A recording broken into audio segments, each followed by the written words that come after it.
Opération Bagration qui s'est déroulée, on va dire, de manière générale, sur le front de l'Est. Alors c'est très simple, hein. Il ne faut pas concevoir le débarquement de Provence, donc l'opération Dragoon, l'opération Overlord, qui se déroule en Normandie, et l'opération Bagration, c'est-à-dire les trois grandes offensives de l'année 1944, il ne faut pas les concevoir de manière indépendante.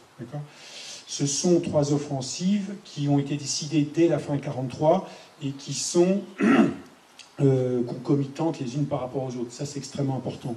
C'est-à-dire que dernièrement, il y a eu les célébrations du 6 juin 1944 en Normandie, et c'est vrai qu'on oublie un peu de dire qu'il y a deux autres grandes opérations militaires qui sont très importantes sur le plan stratégique pour défaire le Troisième Reich. Et donc, ce soir, je ne vais pas en dire plus, bien entendu, c'est M. Jean Lopez qui va nous parler un petit peu de tout ça et qui nous a expliqué qu'est-ce que Bagration, parce que c'est vrai que pour des raisons historiques, pour un tas de raisons, l'opération Bagration est très très mal connue donc en Europe de l'Ouest, bon, parce que c'est un peu compliqué avec le régime communiste, etc. On ne va pas rentrer dans les détails. Mais c'est une opération qui est très très importante pour le théâtre européen, d'accord. Et Monsieur Jean Lopez va nous expliquer ça en détail. Voilà. En tout cas, je vous remercie encore d'être venu. Je vous souhaite une excellente conférence. Merci beaucoup. Merci, monsieur. Bien. Mesdames et messieurs, bonsoir. Vous m'entendez bien? Oui, tout va bien. Bon, je remercie l'organisation de m'avoir invité. Ça fait un très plaisir d'être là. Je n'étais jamais venu sur le Mont Faron. Il y a longtemps que je ne suis pas venu à Toulon non plus. Et je le regrette. Je reviendrai plus souvent. Alors, on va se promener sur des terres très loin de la Méditerranée, évidemment. Là, on part dans des zones qui ne sont pas très connues, d'ailleurs. On risque d'avoir un petit problème parce que j'avais préparé des cartes. Mais la lumière est trop vive, on n'a pas assez de contraste, et je ne sais pas si peut-être dans une heure, on verra. Mais pour l'instant, c'est pas possible, on ne va pas pouvoir les exploiter. Si je me mets sur... Non, on ne voit rien du tout. Non. Bon, écoutez, on va attendre, on verra bien. Alors, Bagration, c'est bien d'en parler pour le 75e anniversaire du débarquement en Normandie, parce que c'est pratiquement impossible aujourd'hui d'étudier la Seconde Guerre mondiale comme on l'a fait jusqu'à présent, petit bout par petit bout, secteur du front par secteur du front. Il faut avoir une vision globale. Ce qu'il faut absolument comprendre, c'est que les grands chefs de la coalition dite des Alliés, les Britanniques, les Américains et les Soviétiques, ont coordonné leur affaire pour la première fois depuis 1941. Ça n'était jamais arrivé que les chefs d'état-major se rencontrent et que les chefs d'État se rencontrent pour parler opération. Ça s'est passé à Téhéran, en Iran. L'Iran est occupé depuis le mois d'août 1941 par l'armée rouge au nord et par les Britanniques au sud. Et les Alliés ont décidé que tenir là-bas une conférence interalliée, c'était pas mal, ça les mettait à l'abri d'éventuelles tentatives allemandes qui ont failli avoir lieu d'ailleurs dans l'apartheid. Et donc fin novembre, début décembre, Staline va rencontrer pour la première fois Roosevelt. Il a déjà rencontré Churchill, qui est venu à Moscou l'année précédente, mais il n'avait jamais rencontré Roosevelt. Or, il a parfaitement conscience, Staline, que le rapport des forces au sein des anglo-saxons s'est déplacé de Londres vers Washington. C'est une évidence. Donc il lui tarde de rencontrer le président des États-Unis, mais surtout, il va à Téhéran, il le dit à Molotov, j'y vais pour savoir s'ils vont enfin se décider à nous aider ou pas. Ce qu'il vient chercher à Téhéran, Staline, c'est une date pour le fameux débarquement, l'ouverture du fameux second front. Churchill a beau lui expliquer que le second front existe, qu'il a été successivement en Afrique du Nord puis en Italie, ça fait sourire les Russes parce que bloquer une vingtaine de divisions allemandes, pour eux, c'est pas sérieux. Il leur faut un second front, c'est quelque chose qui les soulagerait du poids de la Wehrmacht qui pèse à 80% sur eux depuis 1941. Donc à Téhéran, on se rend compte, ça se passe d'ailleurs assez mal les 2 premiers jours, parce que Churchill, comme d'habitude, va irriter prodigieusement et Roosevelt et Staline en essayant de défendre la position britannique, qui est une position évidemment essentiellement marquée par la stratégie maritime, dite périphérique, et qui consiste à venir piquer les Allemands sur le pourtour de la Méditerranée, soit au fond de l'Adriatique, c'est la fameuse trouée de Ljubljana qui permettrait d'avancer vers Budapest, soit éventuellement un débarquement en Grèce, ou encore un gros débarquement en Provence. Je crois que la région ici l'a échappé belle. Ce qui s'est passé au mois d'août 1944 n'aurait été que pas de répétition de ce qui aurait pu se passer si cette opération Mangouste de Churchill avait été poussée au bout. Et puis, donc, Staline s'énerve, il claque du poing sur la table, il dit « Je ne veux pas de ça, une opération sérieuse contre les Allemands, ça veut dire débarquer en Europe du Nord-Ouest, ça veut dire débarquer en France. » Et là, à son corps défendant, Roosevelt fait front commun avec Staline. C'est la première fois. Donc, le Churchill est isolé, il renonce à ses idées de frappe périphérique, et on convient que le débarquement aura bien lieu en France du Nord-Ouest. Le chef d'état-major américain dit 1er mai 1944, mais là, peu importe sur le 1er ou le 15 mai, d'ailleurs ce sera le 6 juin, mais pour Staline, là, il y a un engagement politique pour la première fois depuis le début de la guerre. Il sait que les armées anglo-américaines vont débarquer en force dans un secteur que les Allemands sont obligés, absolument obligés de défendre, parce que ce secteur est seulement à 600 km de la Ruhr, qui est le poumon vital du Reich. Donc, on a cette certitude, l'état-major soviétique, Vassilevski est là, Zhukov n'est pas là, mais Malinovski est là, et évidemment, ça les intéresse au chef de savoir que les Allemands vont avoir une main liée dans le dos. Ils savent qu'à partir du printemps 1944, l'Allemagne ne peut plus compter sur sa réserve stratégique. C'est-à-dire qu'il n'y aura plus de pool de force en Europe centrale ou en Europe de l'Ouest sur lequel les Allemands pourront tirer pour venir boucher un trou sur le front de l'Est. C'est une donnée fondamentale. Et une chose également intéressante à Téhéran, c'est que Roosevelt dit à Churchill, pour que nous puissions débarquer dans de bonnes conditions, il faut un certain nombre de conditions. Il cite l'élimination de la Luftwaffe, mais il en cite une deuxième, il dit il ne faut pas que les Allemands puissent retirer les troupes du front de l'Est pour les ramener vers la Normandie. Et Staline s'engage, oui, on déclenchera une offensive pour vous aider, peu de temps après la vôtre.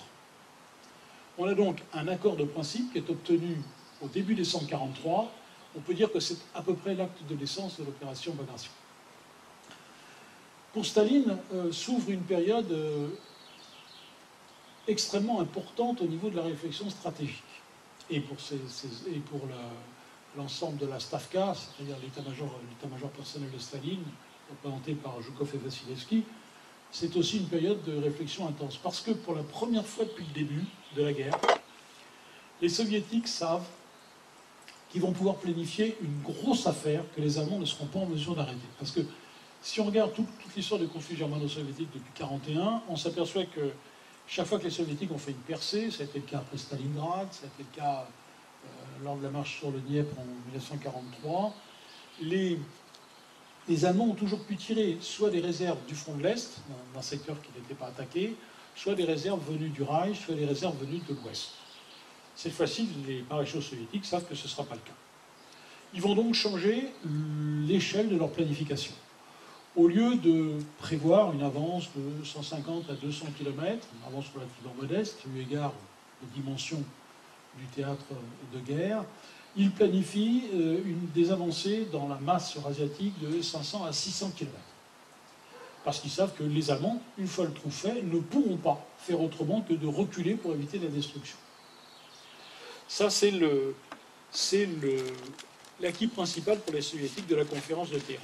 Pour les Allemands, les choses sont également très claires depuis le mois de novembre 1943. C'est d'ailleurs, vous voyez, c'est concomitant. Hein, c'est vraiment au moment où ça se décide à Téhéran que Hitler prend la dernière décision stratégique importante de son règne.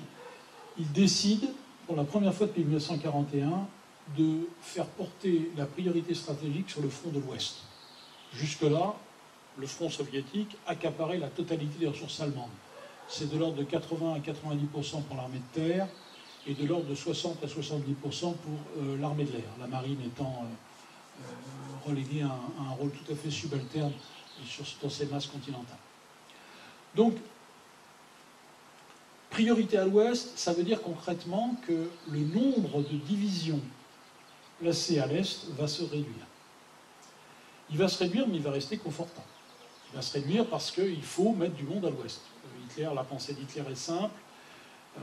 Il faut détruire les armées américaines et britanniques dans les heures qui suivent l'invasion, dans la semaine qui suit l'invasion. Si vous voulez, il a en tête un peu le plan Schlieffen de 1914, écraser très vite les anglo-saxons à l'ouest et se retourner avec la masse qu'il aura concentrée en France, notamment la masse blindée, les fameux Panzer, se retourner vers les soviétiques pour leur infliger une leçon et essayer de trouver les conditions d'un accord avec Staline. Cette décision stratégique fait évidemment l'affaire de Staline. Elle va se traduire par une modification du rapport des forces entre le front ouest et le front est. Quand les Américains et les Anglais débarquent en Normandie, ils ont en face d'eux environ une quarantaine de divisions, de grandes unités allemandes. Parmi ces 40 grandes unités, il y a 12 divisions de Panzer. Ça fait un joli morceau, mais il faut que vous sachiez qu'au même moment, en Union soviétique, ce ne sont pas 40 unités allemandes, mais 163, qui sont toujours stationnées sur ce front-là. C'est donc toujours l'armée rouge qui porte le gros du conflit en Europe. Et j'ajouterais qu'il y a 1,5 fois plus de blindés en Union soviétique qu'il y en a à disposition en Normandie. Pour la Luftwaffe, la différence est de l'ordre d'un tiers.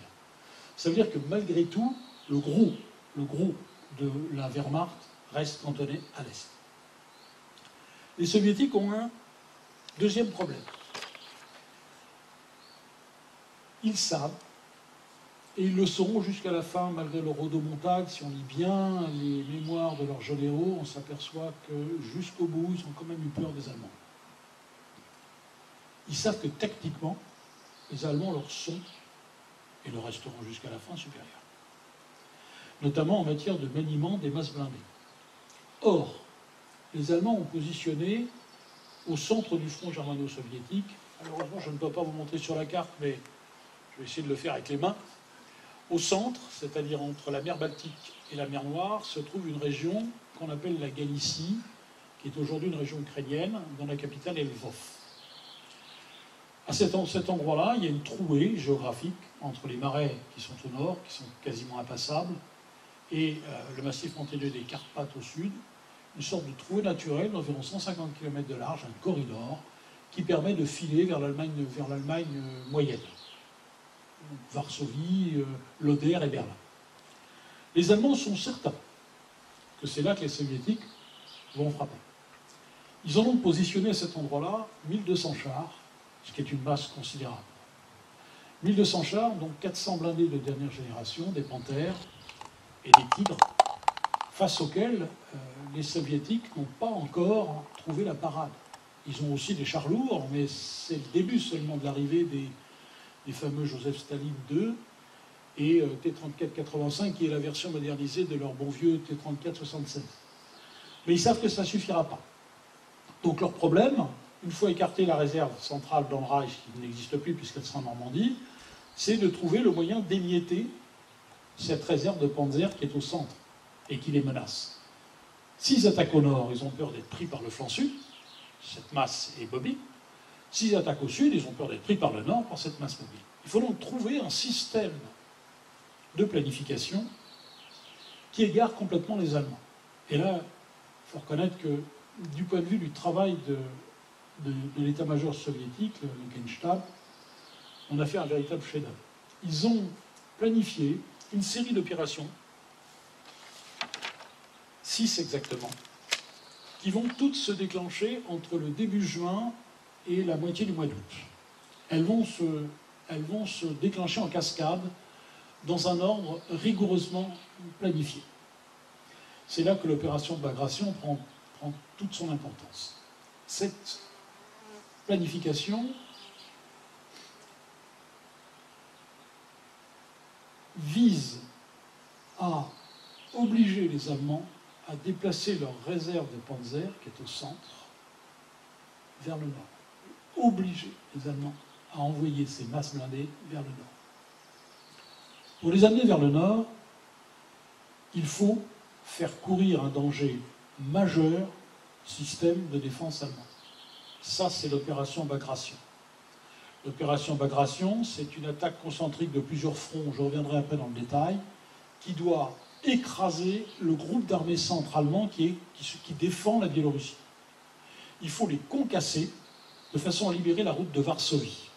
Varsovie, c'est l'objectif opératif des Soviétiques, c'est une ville que les Allemands ne peuvent pas perdre. Tout simplement parce que c'est là que se trouvent tous leurs magasins, que se trouvent les grands aérodromes, les armureries, les hôpitaux de campagne, les PC, les stations radars, tout est là.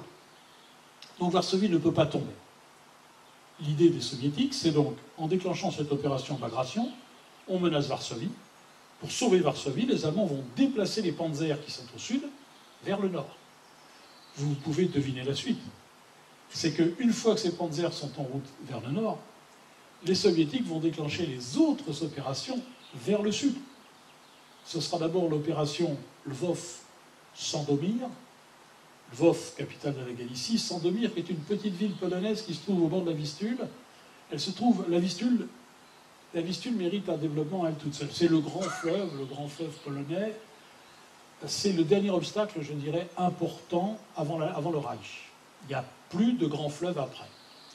L'objectif central de l'état-major soviétique est donc d'amener suffisamment de monde de l'autre côté de la Vistule dans une tête de pont. Et ils ont choisi Sandomir parce que ça se trouve dans le prolongement de la Trouée de Galicie et parce que c'est là que la Vistule est au plus étroit. Elle fait 300 mètres de large. Si vous voulez la franchir à Varsovie, c'est 1200 mètres. C'est une affaire considérable. Donc l'idée, c'est, une fois que les panzers sont partis vers le nord, c'est d'attaquer en direction de Lvov et de Sandomir, et de passer la Vistule, de se retrancher, et là, il n'y a plus d'obstacle après, jusqu'au cœur de l'Allemagne. Donc ça, c'est le véritable objectif opératif des Soviétiques. De façon importante également, il y a une troisième offensive après cette offensive de Lvov-Sandomir qui doit se déclencher, sur laquelle je vais m'arrêter un peu parce que c'est quand même un cas d'espèce, elle est très peu connue, elle est même connue que des spécialistes. C'est l'opération Kovel-Lublin. Kovel, petite ville sans importance qui se trouve au débouché de la Trouée de Galicie. Et Lublin est plus intéressante. Lublin est plus intéressante parce que c'est la 6e ville polonaise par l'importance et Staline va faire monter là une opération que je dirais clausewitzienne, du nom de ce fameux théoricien prussien du XIXe siècle qui disait que la guerre n'est jamais que la continuation de la politique par d'autres moyens.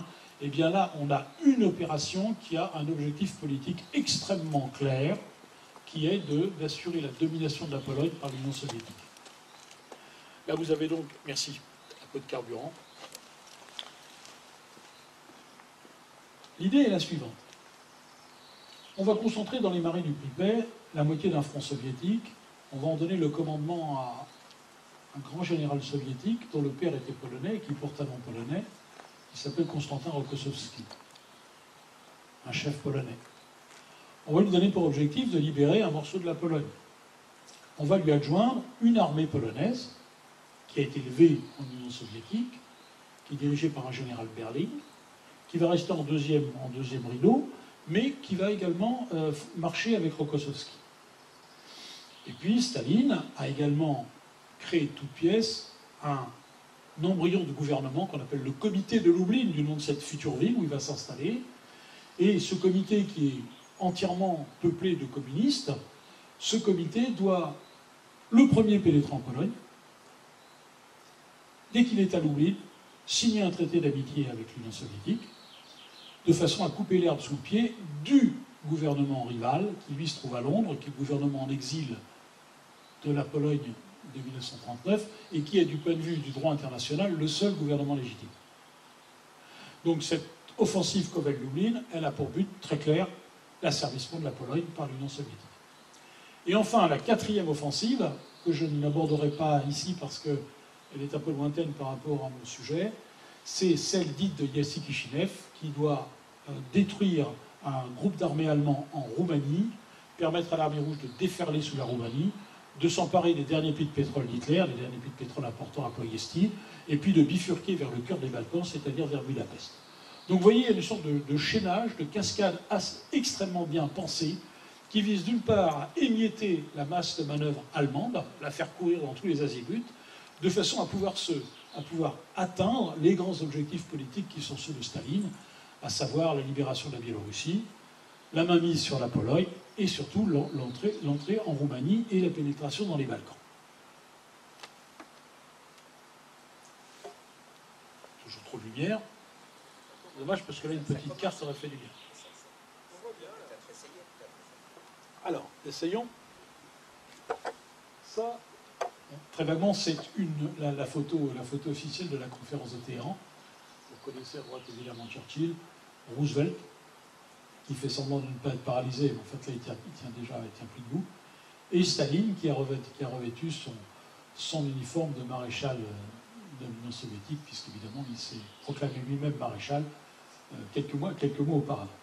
Donc je pense, plus que Yalta, pour les soviétiques, c'est la conférence la plus importante. D'ailleurs, dans les livres d'histoire russe, encore aujourd'hui, j'ai regardé récemment, Téhéran est considéré comme la conférence qui a fait de l'Union soviétique la grande puissance à égalité avec les anglo-saxons.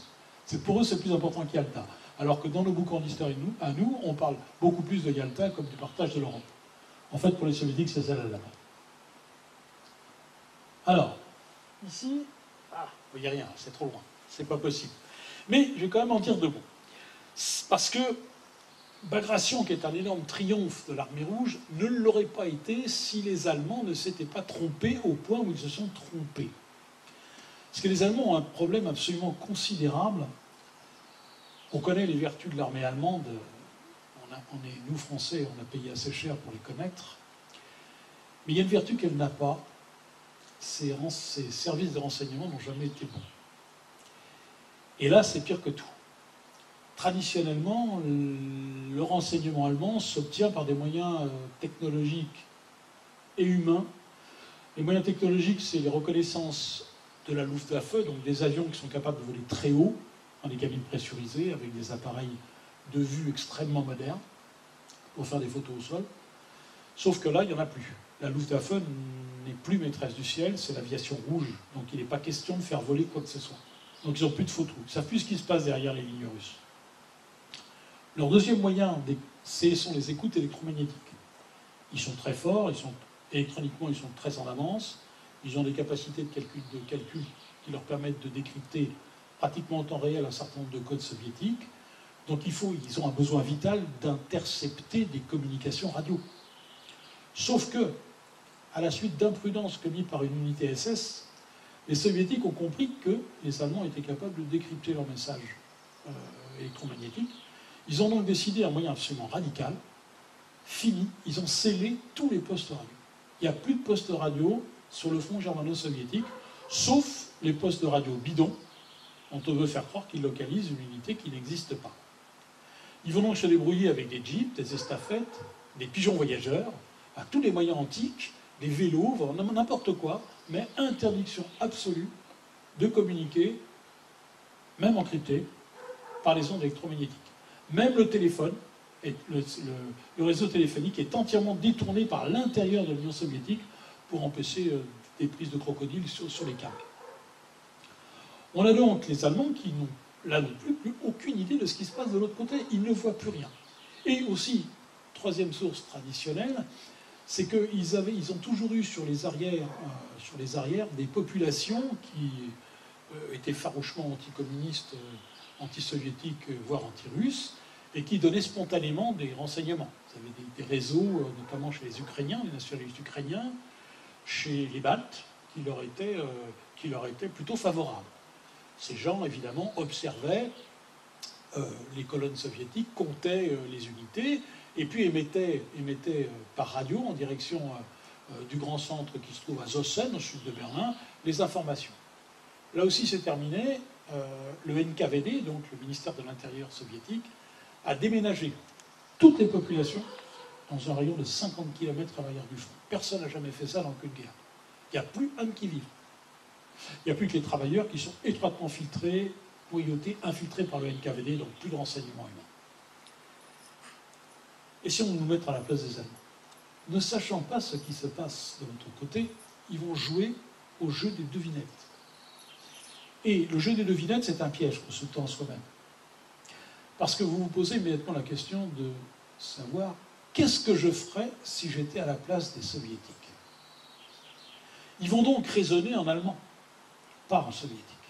Or, la disposition du front, en tant qu'allemand, leur commanderait de mener une seule frappe massive au centre. Vous voyez deux flèches qui divergent là, je ne sais pas si vous les voyez là, vaguement. Il y a deux flèches qui divergent. Les Allemands ont décrété que les Soviétiques allaient frapper donc à Kovel, cette petite ville dont je vous parle, qui est au milieu du front, là, en Galicie, et qu'ils allaient tenter, ils ont deux options, parce que c'est ce que eux, Allemands, auraient fait. Soit une option, ils percent au centre, ils remontent vers le nord et ils isolent deux groupes d'armées allemandes, en Biélorussie et dans les Pays-Bas. Soit option sud, c'est la flèche du bas, ils se rabattent derrière les deux groupes d'armées qui se trouvent au sud, Nord-Ukraine et Sud-Ukraine, et ils prennent l'ensemble de la Roumanie. Eux, c'est ce qu'ils feraient. Ils prêtent donc aux Soviétiques leurs propres intentions. Ils vont positionner leur panzer en conséquence, c'est-à-dire que là où vous voyez les deux flèches s'introduire, donc la fameuse trouée centrale, c'est là, je vous le disais tout à l'heure, qu'ils vont mettre tout leur panzer. Sauf que les Soviétiques ne raisonnent absolument pas comme ça. On a vu qu'ils raisonnaient de façon chaînée. L'art opératif est un art tout entier de séquençage. On développe les opérations que les unes après les autres en leur donnant des objectifs très précis. Une fois que l'objectif est atteint, on en déclenche une deuxième, une troisième, etc. On ne cherche pas à anéantir le corps de bataille ennemi en une seule bataille. Ça, c'est typiquement germanique comme mode de pensée. Chez les Soviétiques, ça n'existe pas. L'objectif n'est pas de détruire, dans une espèce de gigantesque bataille de Cannes, le tiers ou la moitié du corps de bataille adverse.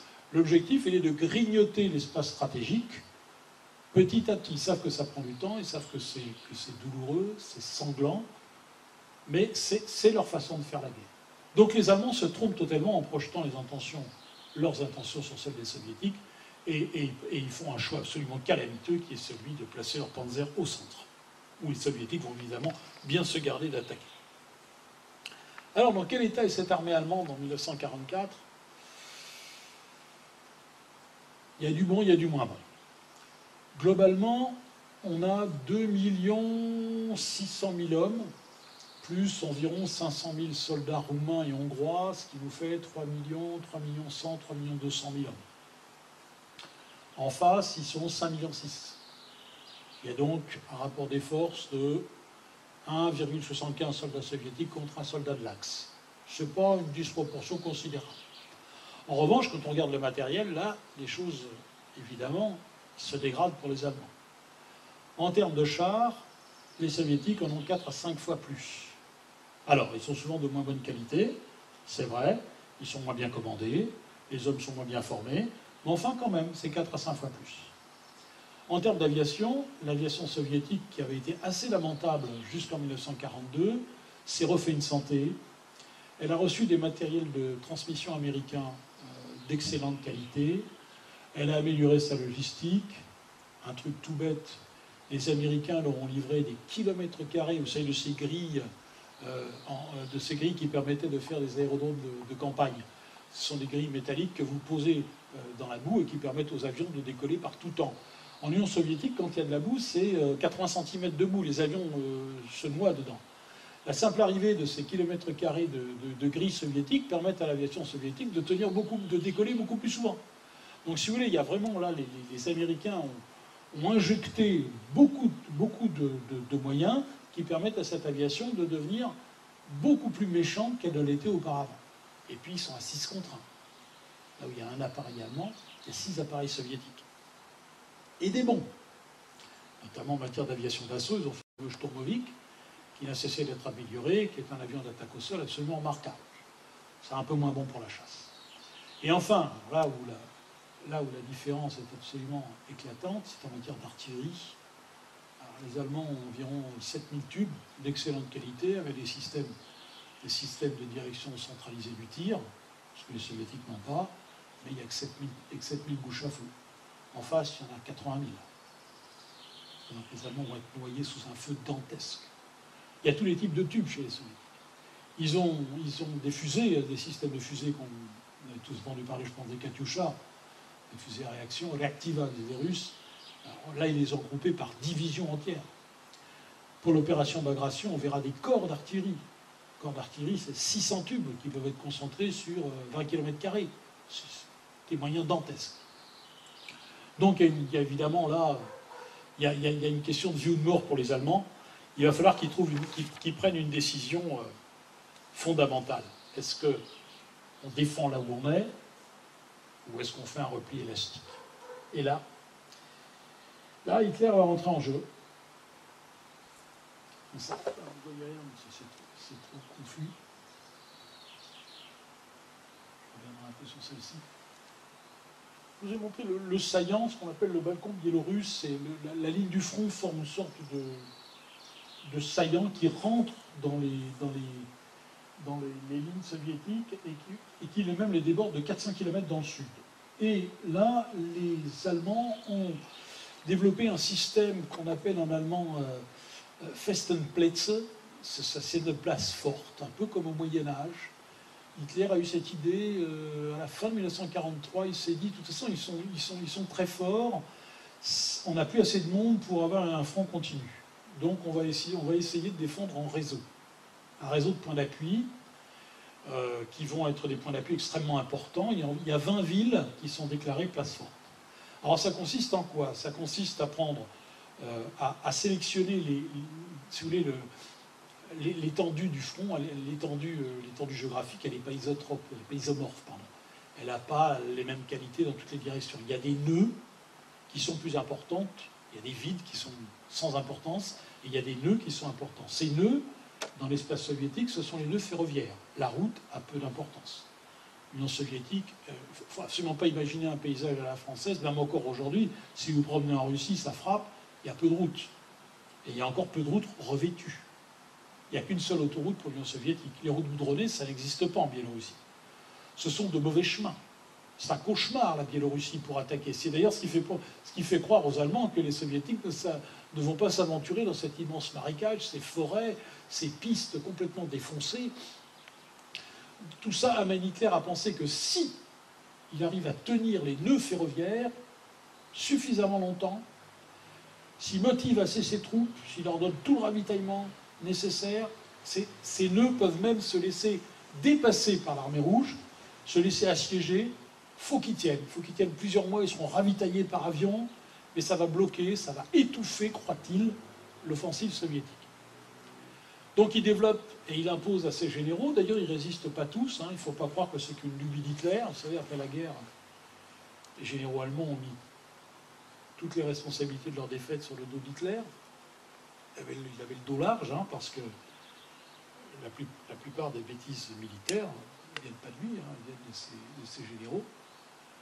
Et notamment, ce système de défense en réseau a un défenseur au sein de l'état-major général allemand, un type appelé de devenir célèbre, qui s'appelle Heusinger. Ce nom vous dira peut-être rien, mais le général Heusinger, c'est le futur fondateur de la Bundeswehr, de l'actuelle armée de nos voisins allemands. Heusinger, c'est le chef des opérations, partie la plus noble, chef des opérations de l'état-major général de l'armée de terre. Il est d'accord avec ce schéma d'Hitler. Après la guerre, il écrira des bouquins pour expliquer que Hitler n'y connaissait rien, c'était qu'un caporal de la Première Guerre mondiale. Sauf que les historiens allemands sont passés par là, on a les minutes maintenant des réunions militaires avec Hitler, on voit qu'en fait, ils étaient pratiquement tous d'accord avec lui. Sauf quand on descend d'un cran, quand on quitte Berlin et qu'on va sur le terrain, les chefs d'armée allemands, Reinhardt, Tippelkirch, Jordan, eux voient qu'en face, il y a un ouragan qui va se déchaîner. Ils essayent donc de proposer au chef du groupe d'armée centre, le feldmarschall Busch, ils essayent de lui proposer des solutions alternatives, avec un certain nombre de retraits élastiques. C'est-à-dire, dès qu'on détecte l'attaque soviétique, on laisse quelques sonnettes en avant et tout le monde dégage. et on se recule sur 2 lignes préparées à l'avance. Vous les voyez, elles sont à l'arrière, elles sont à peu près parallèles. Ces 2 lignes donc, se représentent des bonds de 40 à 50 km en arrière. Ils auraient permis... Alors, j'ai fait un certain nombre de calculs personnels là-dessus. J'arrive à la conclusion que les Allemands auraient probablement pu réduire leurs pertes et bloquer les Soviétiques 200 km plus à l'est que la ligne qu'ils ont réellement atteinte. Ils ne se seraient pas sauvés, Bagration aurait été une victoire, mais ils auraient quand même probablement pu limiter la casse. Sauf qu'Hitler ne veut pas. Il est rivé à cette idée qu'il faut tenir la ligne la plus avancée, la plus à l'est, et il ne faut pas bouger. Alors, je me suis longtemps demandé, mais Hitler n'est pas un débile, il a même eu un certain nombre de... Je veux dire, militairement, il est meilleur que Staline, par exemple. Il comprend beaucoup plus ce qui se passe sur une carte ou sur le front que Staline. Staline est beaucoup plus primaire de ce point de vue-là. Donc je me suis posé la question de savoir pourquoi Hitler voulait absolument défendre devant, et je me suis rendu compte que c'est parce qu'il était habité par toujours le plan Schlieffen, hein, cette idée que les Américains et les Anglais, on va les rejeter à la mer en 3 semaines, puis on va revenir en Russie, et là on va taper en plein milieu. Là. Vous savez ce truc que je vous ai montré avant là. Ça, ce schéma, il va le faire mais à l'envers. Tous les plans sont prêts. L'armée allemande quitterait la France après avoir renvoyé les Anglais chez eux et les Américains dans la mer, et reviendrait attaquer à Kovel, le même schéma mais inversé. C'est la raison pour laquelle ils préparent l'avenir. C'est un peu délirant en même temps, parce que penser qu'ils puissent rejeter les Américains et les Anglais à la mer aussi facilement, qu'ils puissent retraverser toute l'Europe en sens inverse pour venir frapper à Kovel, ça semble un peu... Mais encore une fois, il n'est pas seul à le penser, les généraux allemands l'appuient. Donc, cette armée allemande ne va pas utiliser les options de retraite, elle va se battre sur sa position. Alors, l'homme qui est au milieu, là, c'est un Feldmarschall allemand, c'est pas le plus connu, hein. Il s'appelle Wilhelm Busch. C'est le patron du groupe d'armées centre, c'est-à-dire le groupe de 3 armées allemandes, des 4 armées, qui va encaisser le choc de Bagration. Il va voir Hitler le 20 mai 1944 et il lui dit « Mon Führer, voilà, ce qui se prépare, c'est très mauvais, il faut absolument qu'on recule. » Il va essayer de vendre la solution dont je vous parlais, celle de recul, 2 sauts en arrière, voire 3 sauts.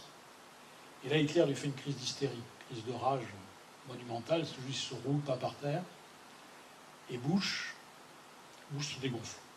Il n'a pas le courage de défendre sa solution, c'est le plus nazi des chefs allemands. Il estime que ce qui le lie au Führer est plus important que ce qui le lie à ses hommes, alors qu'il sait très bien ce qui va tomber sur ses armes. Donc il se dégonfle, il n'a pas le courage de défendre cette solution.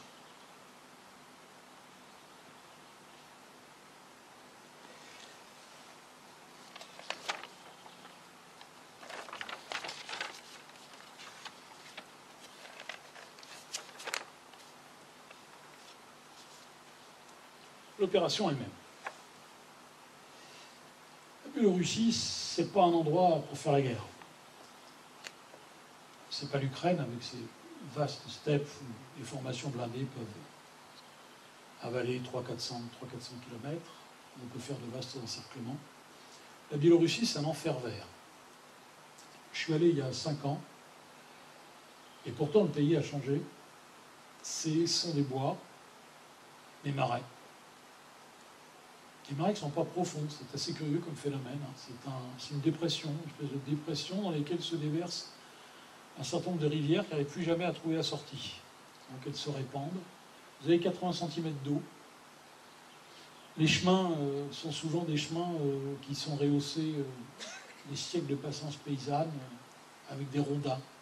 Les rondins, on peut passer avec un cheval, une charrette. On ne voit pas du matériel lourd s'avancer là-dedans. Il n'y a que quelques endroits qui sont légèrement surélevés, de 2 à 3 mètres, et qui permettent de faire circuler du matériel. Mais c'est vraiment un enfer vert, dévoré par les moustiques. Et puis, il va falloir faire passer une armée mécanisée là-dedans. Les Soviétiques ont improvisé, c'est des as pour l'improvisation. Ils ont improvisé, ils ont reconfiguré leur armée. Vous savez, ils ont 6 atouts majeurs dans leur poche qu'on appelle les armées de tanks. qui sont des formations entièrement motorisées, mécanisées, qu'ils ont mis au point dans la deuxième moitié de 1943. Ce sont des formations colossales, qui ont entre 5 et 700 chars d'assaut, canons lourds, environ 1 millier de canons lourds. Tout est entièrement motorisé, il y a 35 000 hommes. Ils ont même deux corps d'aviation qui leur sont attachés. Ces armées de tanks sont, je dirais, leurs principales armes. C'est celles qui vont les amener à Berlin. Que faire dans un enfer pareil? On ne peut pas faire passer 6 armées de tanks, c'est hors de question en Biélorussie. Donc ils vont très adroitement les maintenir au centre du front, à Kovel, Lublin, là, vous savez, où les Allemands sont fixés. Ce qui va d'ailleurs encore enfoncer le clou dans l'esprit des Allemands. Vous voyez bien, leurs armées de tanks sont là. C'est donc bien là qu'ils vont attaquer. Et en fait, 8 jours avant le déclenchement de l'offensive Bagration, en pleine nuit, les Soviétiques vont enlever une armée de tanks, ils vont l'envoyer très loin vers l'est, la ramener cachée sous les forêts, par des trains qui roulent que la nuit, en bouclant toutes les gares, blackout total, personne ne sait où est passée cette armée. C'est la plus petite, hein, c'est la 5e armée de tanks du général Rotmistro. Et elle vient se positionner au centre du front allemand en Biélorussie. Mais c'est secondaire, il n'y a qu'une armée de tanks et c'est la plus petite. Alors ils vont improviser, en tenant compte du terrain, ils vont monter des groupes mobiles de cavalerie mécanisée. En gros, ils vont mettre un corps de cavalerie, des chevaux, des hommes avec des chevaux. Alors ils ne combattent pas à cheval, hein, on n'est pas sous Napoléon. Ce sont des dragons en quelque sorte, c'est de l'infanterie portée, elle se démonte pour combattre. Mais c'est de la cavalerie modernisée, il y a des automitrailleuses, des chars légers, et puis à côté il y a un corps motorisé, donc un corps de cavalerie, un corps motorisé, ça fait un corps mixte cavalerie motorisée. Ça fait environ 30 000 hommes, c'est mobile et c'est léger. C'est léger, ça peut passer les petits ponts de bois, il n'y a aucun véhicule qui fait plus de 8 tonnes. C'est vraiment conçu pour le théâtre biélorusse. Et ils vont positionner très habilement leurs armées. Ils ont 16 armées à disposition. Donc vous voyez le grand arc de cercle. Si je retrouve ma carte, si on peut la voir. Voilà. Ça, c'est le schéma général de l'opération Bagration. Vous voyez, le front allemand fait un arc de cercle. Évidemment, un arc de cercle, ça invite à l'encerclement, ça invite à taper au nord, épaule nord, et au sud, épaule sud. Essayer évidemment de provoquer l'éjection de tout ce qui se trouve au milieu. Ils vont donc travailler ça à la soviétique, c'est-à-dire disposer 3 fronts. Alors un front, c'est l'équivalent d'un groupe d'armée. Enfin, c'est pas tout à fait un groupe d'armée, ça a un peu plus d'autonomie sur certains aspects. Par exemple, ils ont leur propre aviation. Ils n'ont pas à rendre de compte à une armée de l'air. Il n'y a pas d'autonomie de l'armée de l'air dans l'armée rouge. L'armée rouge est totalement intégrée au front. Elle était même à l'époque intégrée aux armées. Donc ils ont leur aviation, ils ont une autonomie logistique absolument totale. Ils ont le fil direct, ils n'ont pas de patron de théâtre à qui en référer. Ils ont le fil direct avec Staline et la Stavka. Donc les fronts, équivalent grossier d'un groupe d'armées, il y en a 4 qui sont distribués. Il y a un premier front balte au nord, un 3e front de Biélorussie, un 2e front de Biélorussie, un 1er front de Biélorussie. Tout ça fait 16 armées, environ 1 600 000 hommes, environ 6 000 chars, une dizaine de milliers d'avions, une puissance colossale. L'idée est simple. On fait les trous. Il y a 3 trous qui sont calibrés. Ce sont des armées mixtes, c'est-à-dire un assemblage très complexe au niveau tactique, d'éléments d'infanterie avec de l'artillerie et des chars d'accompagnement. Une fois que le trou est fait, c'est en principe la norme, c'est de 15 à 20 km sur 20 km de profondeur. Une fois que le couloir est dégagé, qu'il n'y a plus rien devant, on introduit des groupes mobiles. Ces groupes mobiles, ils ont un objectif opératif, ils vont tout droit. Ils ne cherchent pas à encercler, ni à droite ni à gauche, on va tout droit. L'objectif, c'est Minsk, la capitale de la Biélorussie.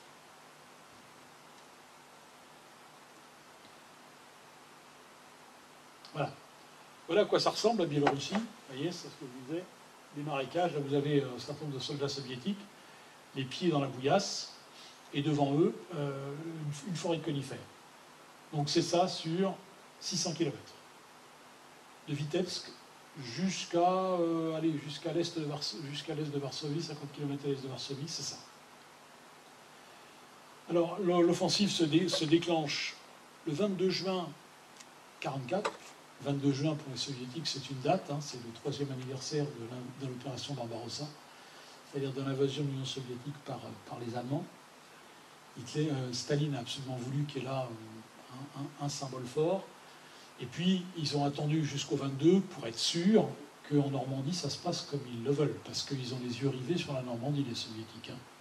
Il y a une mission militaire à Londres, avec le général Chaloukov, qui envoie par radio des messages toutes les 6 heures à Moscou, en suivant le déplacement, en se disant, bon là, maintenant, la poche, la tête de pont anglo-américaine est trop forte, Cherbourg va pas tarder à tomber, aucune chance qu'il soit rejeté à la mer. Donc là, maintenant, les soviétiques savent que c'est bon, le groupe d'armée B en Normandie est ferré jusqu'à la gueule, les Allemands ne vont pas pouvoir tirer sur les 12 divisions de Panzer qui sont face aux Anglo-Américains.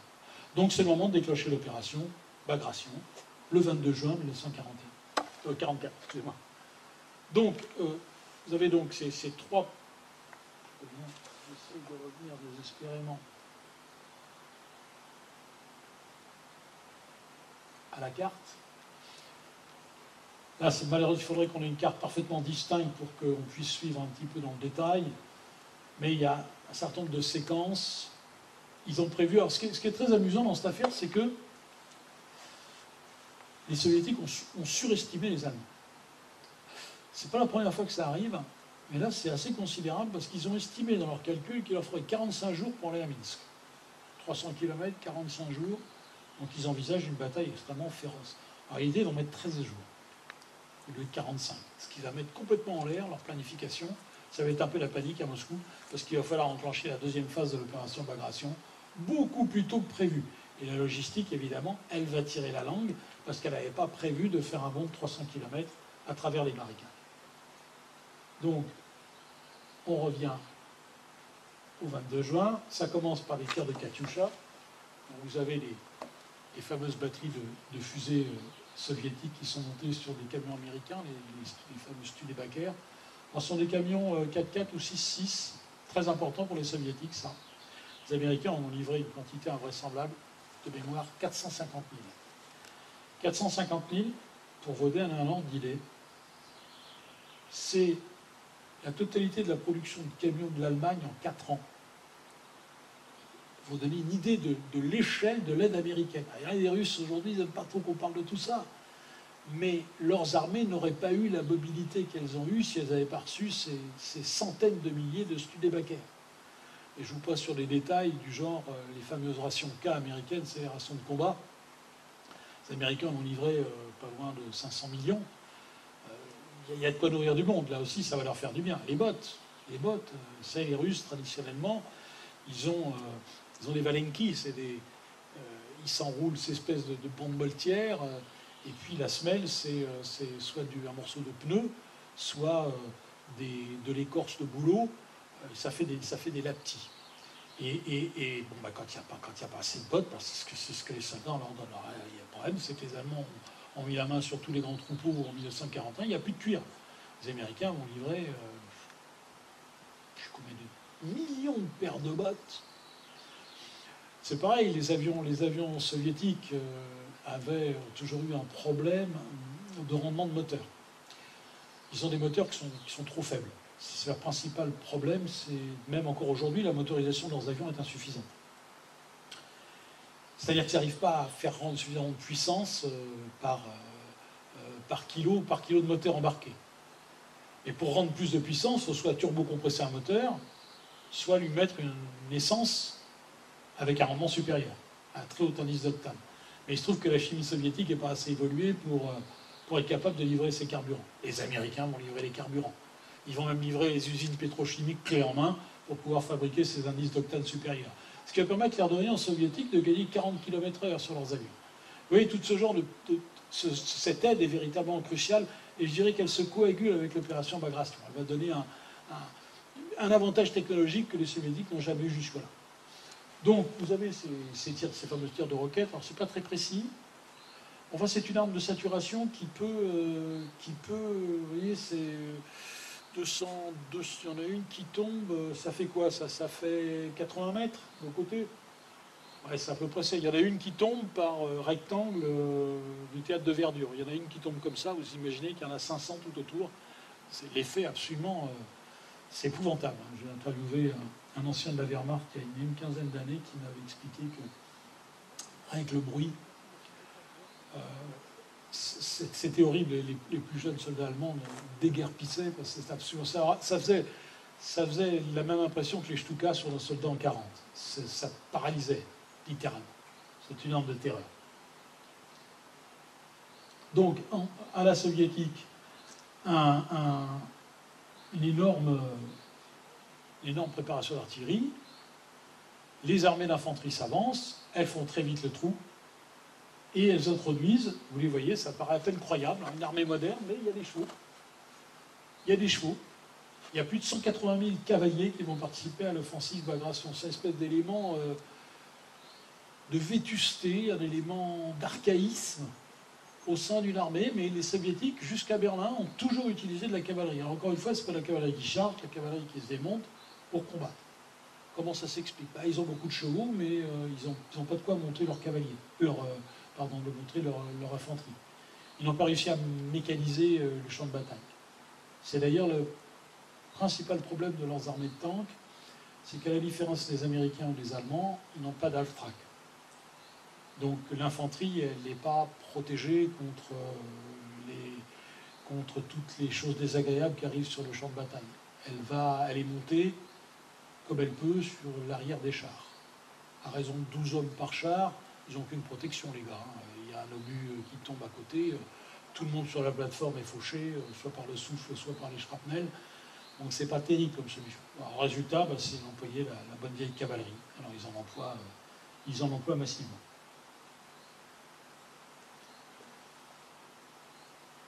Les Allemands essuient tout de suite une défaite de dimension considérable. Deux villes fortes que Hitler avait fait renforcer, dans lesquelles se trouvaient 6 divisions d'infanterie, ça veut dire avec les services, pas loin de 100 000 bonhommes. Les deux villes sont encerclées en 72 heures. Et les 6 divisions sont entièrement détruites. Immédiatement se produisent deux armées, convergence sur les arrières, et là vous avez un péril considérable pour l'armée qui n'a pas été attaquée, qui est au centre, la 4e armée. Cette armée, elle va décrocher 48 heures trop tard, parce qu'Hitler a tardé. Là, il est responsable. Cette 4e armée allemande va partir je disais, 2 jours plus tard qu'elle n'aurait dû, et elle va se diriger par de mauvais chemins. Et en plus, il y a plein de rivières nord-sud.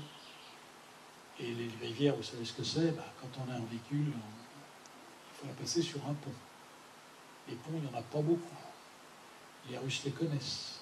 Alors ils vont donner rendez-vous à leur fameux Sturmovik, leur aviation d'assaut, autour des ponts. Et vous avez environ 18 heures par jour, des corps entiers de Sturmovik, comme des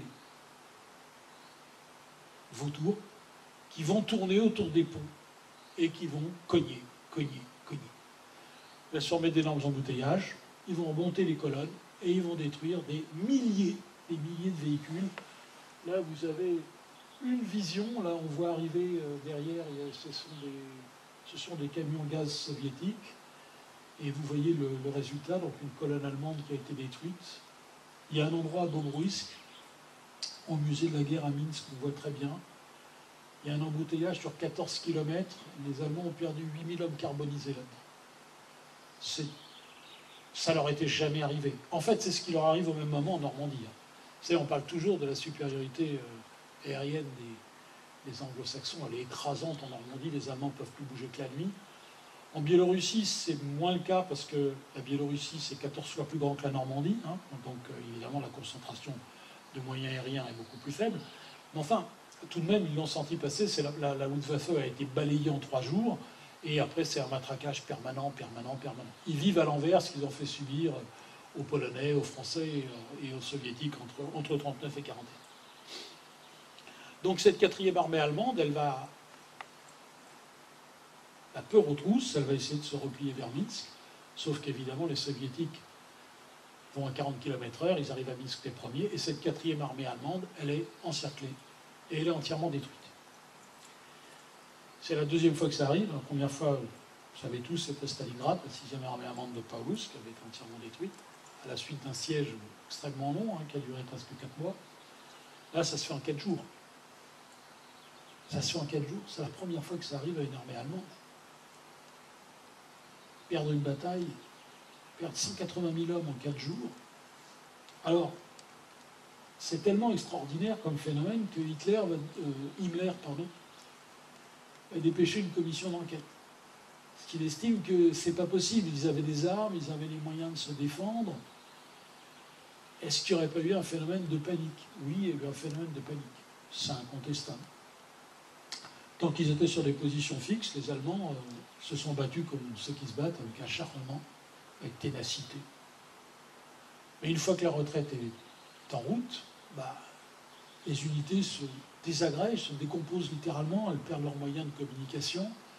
Et ce n'est plus des unités militaires constituées que vous avez, mais ce sont des troupeaux de fuyards, petites unités qui se regroupent autour d'un chef qui a peut-être plus d'ascendant que les autres, parfois autour de rien du tout, et qui vont marcher à travers la forêt. Vous imaginez la forêt biélorusse, perdue, harcelée par les partisans, qui ne font pas de prisonniers, évidemment. Vous savez, la Biélorussie est une terre martyre.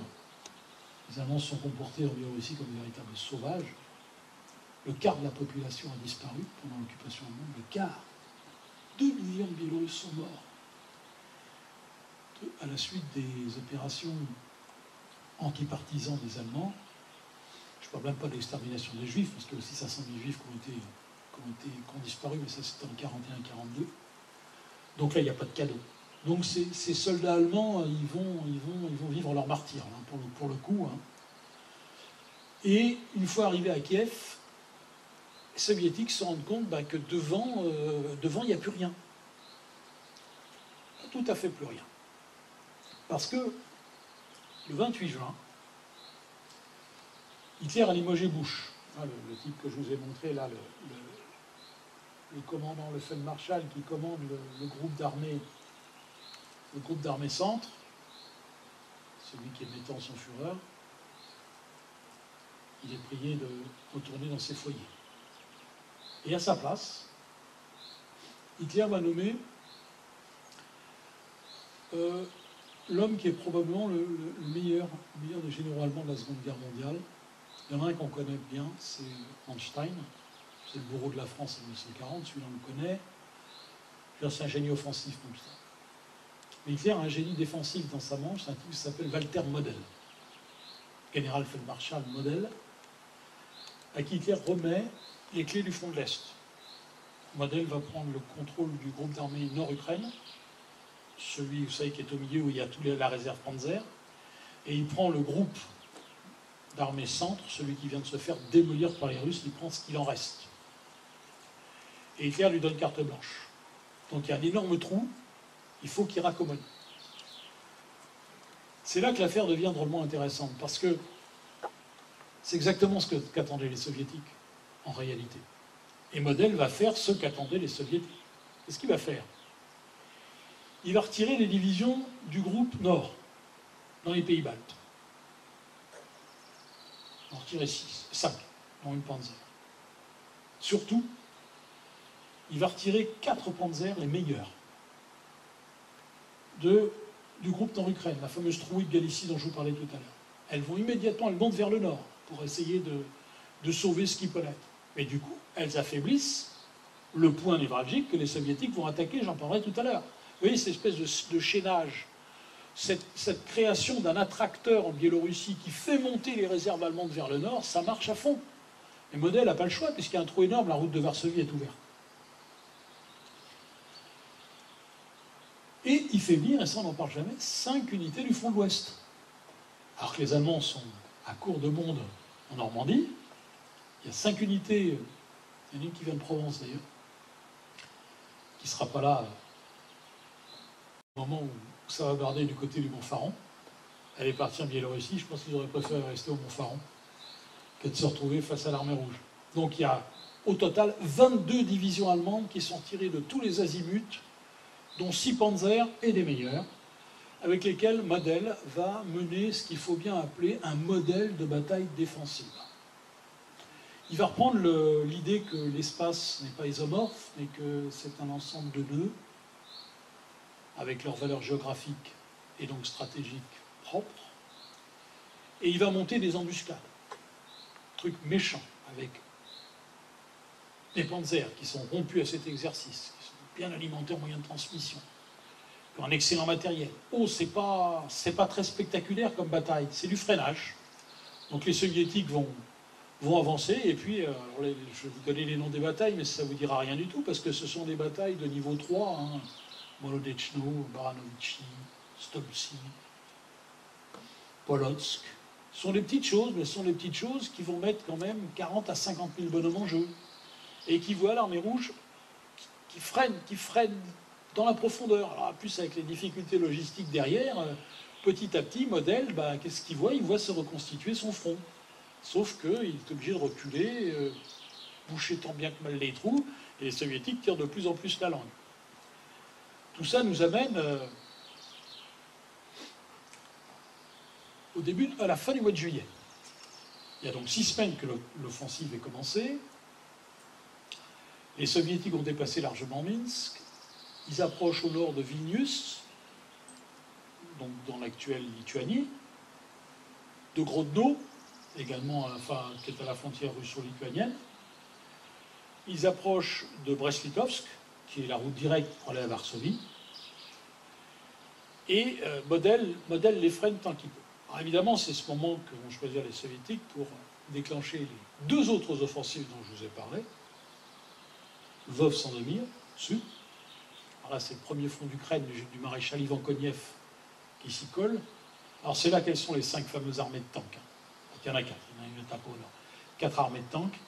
Là, ça va être une mêlée terrible, parce qu'il reste quand même 600 panzers en face. Ça va être une des batailles les plus violentes de la guerre, c'est la moins étudiée. On n'est pas nombreux à avoir mis notre nez dedans. Elle est d'une violence épouvantable. Les Russes sont vraiment tapés comme des taureaux, tout le temps au même endroit, jusqu'à ce que ça craque en face. Ils ont qu'un monde de 200 km à faire, ils réussissent à faire le trou, un trou de souris, un 15 km, et ils balancent 2 armées de tanks par 2 routes. Vous imaginez l'embouteillage. Et ça passe. Ça passe, les Allemands sont submergés, ils sont obligés d'abandonner Lvov. Et les Soviétiques arrivent le 30 juillet, enfin là où ils voulaient arriver, sur la Vistule, et ils passent de l'autre côté. Sandomir. Rappelez la ville dont je vous ai parlé, Sandomir, tête de pont, énorme tête de pont dans laquelle Konev va bourrer 2 armées de tanks, 3 armées d'infanterie, et après, personne ne pourra plus jamais le déloger. Une fois que vous êtes à Sandomir, si vous regardez vers l'ouest, vous avez Berlin en ligne de mire. Donc là, c'est vraiment l'objectif stratégique. Et puis la 3e offensive, celle de Rokossowski, celle qui a pour but la Pologne, va également démarrer à ce moment-là. On est également à la mi-juillet. Elle va réussir, alors avec une extrême facilité, il va démolir la 2e armée allemande, la moitié de la 4e Panzer, il va encore prendre 50 000 prisonniers. Il libère Lublin, et là, Staline se frotte les mains. Il installe son comité de libération de la Pologne, qui va devenir le gouvernement de libération de la Pologne, à Lublin. Donc l'objectif là est atteint. Voilà déjà un bout de Pologne qui est libéré par la mer Rouge. Et le lendemain de l'installation de ce comité de Lublin, les Polonais communistes signent un traité d'amitié et de fraternité avec l'Union soviétique. Et le surlendemain, pour bien montrer que le vrai gouvernement de la Pologne, c'est celui-là et pas celui de Londres, Staline leur fait un prêt en dollars et en or. Il ne leur donne pas des roubles, il leur fait un prêt comme d'État à État, donc ça vaut reconnaissance. Ça vaut reconnaissance officielle de ce gouvernement de la part de l'Union soviétique. Pendant ce temps, au nord, va se jouer un drame épouvantable. Un drame épouvantable qui a vraiment fait couler beaucoup d'encre. Je vais amener mon point de vue qui est peut-être un petit peu différent de celui qu'on a l'habitude de lire en Europe de l'Ouest, aux États-Unis. C'est ce qui s'est passé à Varsovie.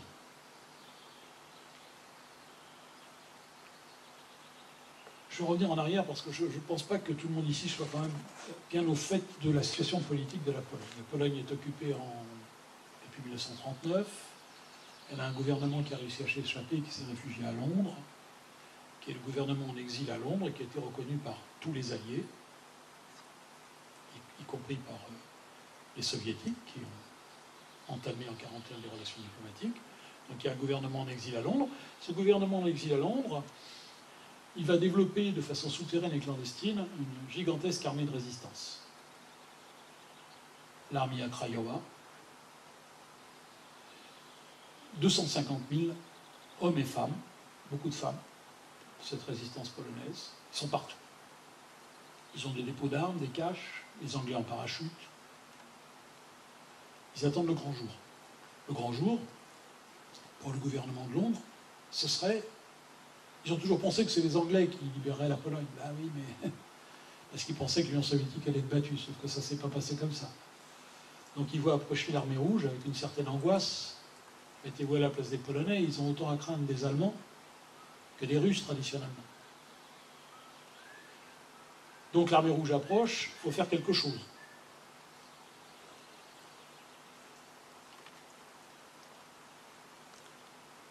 Et le gouvernement de Londres prend une décision lourde de conséquences.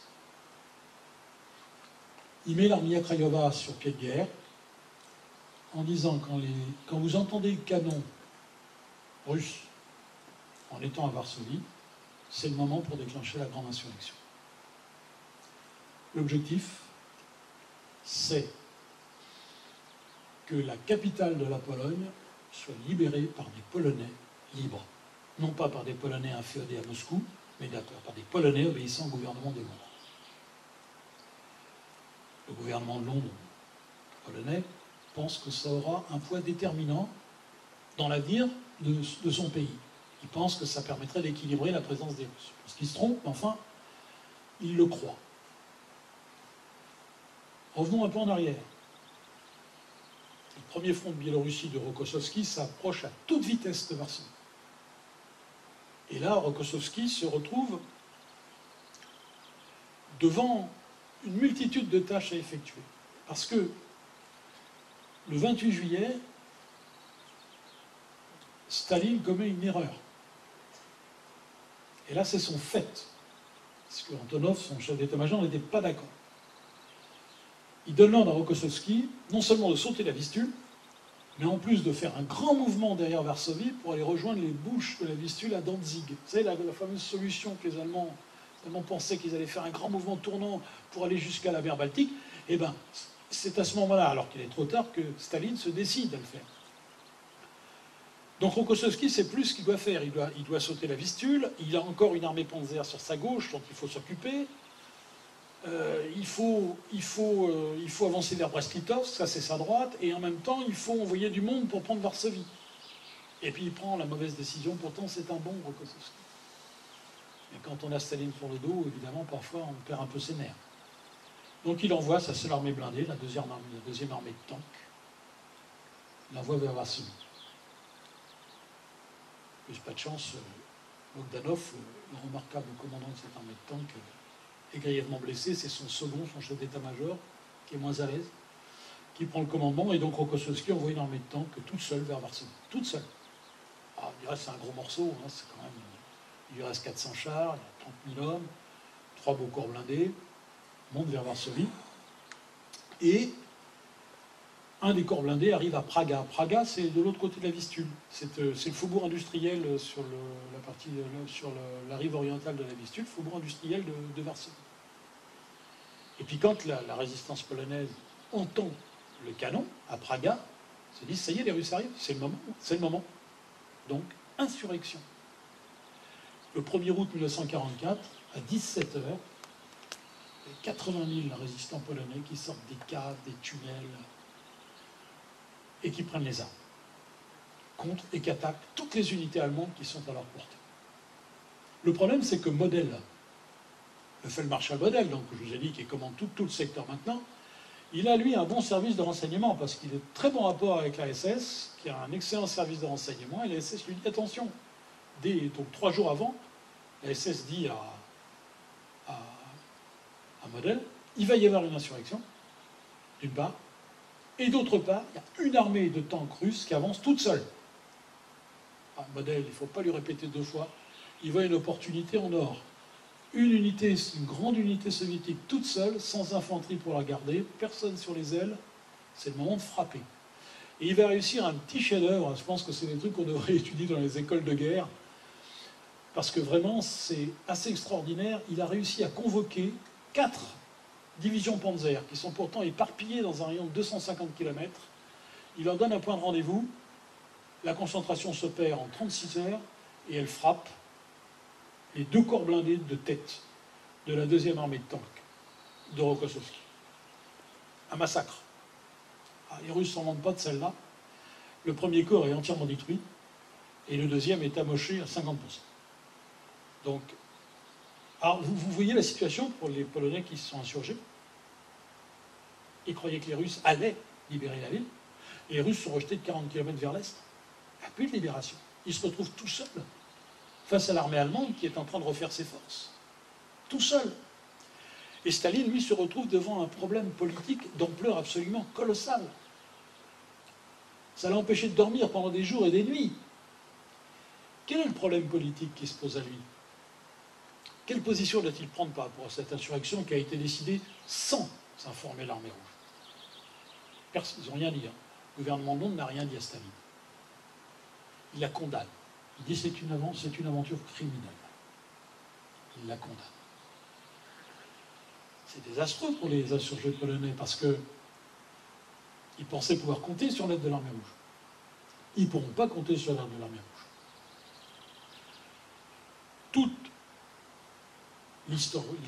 Tous les historiens polonais, évidemment, vilipendent cette attitude des soviétiques en disant mais finalement, encore une fois, les soviétiques et les allemands se sont entendus sur le dos du peuple polonais.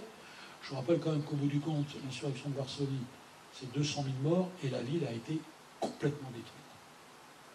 95%. Un champ de ruines inimaginable. Les Allemands ont tout détruit. 200 000 morts. Enfin, imaginez-vous. C'est un des grands carnages de la Seconde Guerre mondiale. C'est un traumatisme majeur pour la nation polonaise qui en rend responsable, bien sûr, les Allemands, mais surtout Staline, en disant finalement, ça arrangeait bien Staline que l'élite anticommuniste de la Pologne représentée à Londres se fasse massacrer par la Wehrmacht. Ça lui permettait de facilement communiser la Pologne pour l'après-guerre. Alors, globalement, je dirais que ce n'est pas faux, mais je pense qu'il faut qu'on aille un petit peu plus loin dans l'analyse pour comprendre les choix. Staline a eu un choix à faire. Pourquoi est-ce qu'il a choisi l'un que l'autre? C'est pas un tendre. C'est sûr que la mort de 200 000 Polonais, ça lui fait ni chaud ni froid. Mais il y avait un deal peut-être à faire. Or, il se trouve que le Premier ministre du gouvernement polonais, Nicolaïchik, se trouve à Moscou à ce moment-là. Il est à Moscou depuis la fin juillet. Et il doit rencontrer Staline au Kremlin. Le choix de Staline est le suivant. Ses maréchaux lui disent on peut prendre Varsovie, l'armée rouge peut prendre Varsovie, mais vu le monde que le modèle a ramené, maintenant on ne peut plus le prendre par coup de main. Il faut monter une bataille en règle, et pour ça il faut que vous nous donniez les 2 armées de tanks qui ont passé la Vistule à Sandomir. Vous savez, celles qui sont au sud, chez Koniev. Le deal est le suivant, pour Staline. Si je veux prendre Varsovie, je dois abandonner Sandomir. C'est un véritable dilemme. Sandomir, c'est l'objectif stratégique de toute l'opération. Il faudrait l'abandonner, parce que s'il enlève les 2 armées de tanks, c'est sûr que les Allemands vont l'écraser, cette tête de pont, et ils vont rejeter les 3 armées combinées qui y sont de l'autre côté de la Vistule. Admettons que Staline soit prêt à le faire. Mais pourquoi? Il faut que ça en vaille la chandelle. Pour lui, il n'y a qu'une seule chose qui peut en valoir la chandelle, c'est que le gouvernement de Londres se soumette à son gouvernement polonais, le fameux comité de Lublin. Donc il va dire à Nicolaïchik, rentrer dans le comité de Lublin, ce qui signifie en réalité se faire vassaliser, avaler par les communistes, ça veut dire reconnaissez que le vrai gouvernement polonais, c'est le comité de Lublin, s'abordez-vous en tant que représentant du peuple polonais. Pour Staline, ça vaut le coup, parce que le problème polonais, il est réglé. Il n'a plus à craindre les réactions de Londres et de Washington qui ont reconnu le gouvernement polonais de Londres. Maintenant, tout le monde sera d'accord, le vrai gouvernement, c'est celui de Lublin, avec quelques strapontins abandonnés aux ministres venus de Londres. Si Nicolaïchik avait dit oui, j'avance l'hypothèse que Staline aurait pu dire banco. Parce que là, politiquement, ça valait le coup. Il a abandonné sa tête de pont, il déroutait ses 2 armées de tanks, il était sûr de prendre Varsovie, et il avait réglé le problème politique des Polonais. Sauf que Mikołajczyk dit non, pas question. Aidez-nous, et je ne renonce pas à ce que l'Armia Krajowa libère Varsovie. Varsovie doit être libérée par les Polonais. Donc là, évidemment, tout s'effondre, parce que dans ces conditions, Staline... Alors si Staline avait été Roosevelt, peut-être qu'on aurait eu un geste d'humanité, mais c'est Staline. Il n'y a que la réelle politique qui compte. Donc il ne va pas laisser passer l'occasion, et il dit aux Polonais, d'accord, puisque c'est comme ça, vous allez mourir. On ne vous aidera pas. Le problème, c'est qu'il a des alliés puissants, les Américains, les Britanniques. Je vous rappelle qu'il y a 8 millions de Polonais qui vivent aux États-Unis, c'est une véritable force, ils sont tous au Parti démocrate. Le parti, ils soutiennent tous les démocrates, c'est-à-dire le parti de Roosevelt. Roosevelt ne peut pas écarter l'opinion publique polono-américaine comme ça. Il ne peut pas passer la Pologne libre par pertes et profits. Donc il y a une crise diplomatique qui s'ouvre entre Londres, Washington et Moscou. Les Américains disent à ce moment à Staline, ok, on va ravitailler Varsovie, on va envoyer notre aviation, mais on va larguer des armes, des médicaments, de la nourriture aux insurgés polonais, pour qu'ils puissent tenir le temps que vous arriviez. Mais comme on ne peut pas faire l'aller-retour, c'est trop loin, vous allez nous permettre de laisser atterrir nos avions pour refaire le plein puis repartir. Et là, Staline dit non, non, non. Une insurrection polonaise, c'est une insurrection criminelle, pas question. Donc vous voyez, il y a un moment de tension extrêmement fort. Staline va tenir bon. Il va tenir bon. Il va être quand même obligé à la fin du mois d'août de faire semblant d'aider l'insurrection polonaise. Il y aura une tentative de franchissement de la Vistule par la première armée polonaise du général Berling. Ils vont parachuter des armes, ils vont parachuter des munitions, des pansements, de la nourriture, mais au moment où c'est trop tard. Donc c'est un peu pour la parade qu'il le fait, pour calmer ses adversaires anglo-saxons. Et le 1er octobre 1944, les insurgés polonais déposent les armes et on commence la déportation vers les camps nazis. Et c'en est fini de Varsovie. Varsovie sera libérée finalement en janvier 1945 par l'armée rouge. Il n'y aura plus âme qui vive. Vous avez peut-être vu le film Le pianiste de Polanski, où il a bien reconstitué cette Pologne, cette Varsovie ramenée à l'état lunaire après l'insurrection. Donc ça, c'est une des conséquences le drame polonais, c'est une des conséquences de l'opération Bagration. Je veux quand même attirer votre attention sur le fait que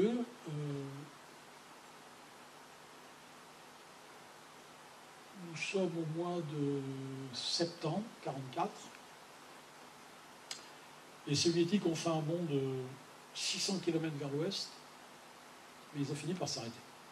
Alors bien sûr, il y a les capacités du général Model, il y a ces 22 divisions qui ont été remontées de partout, mais il y a aussi l'épuisement logistique de l'armée rouge. 600 km à travers une Biélorussie, je vous ai dit qu'elle était un paradis sauvage.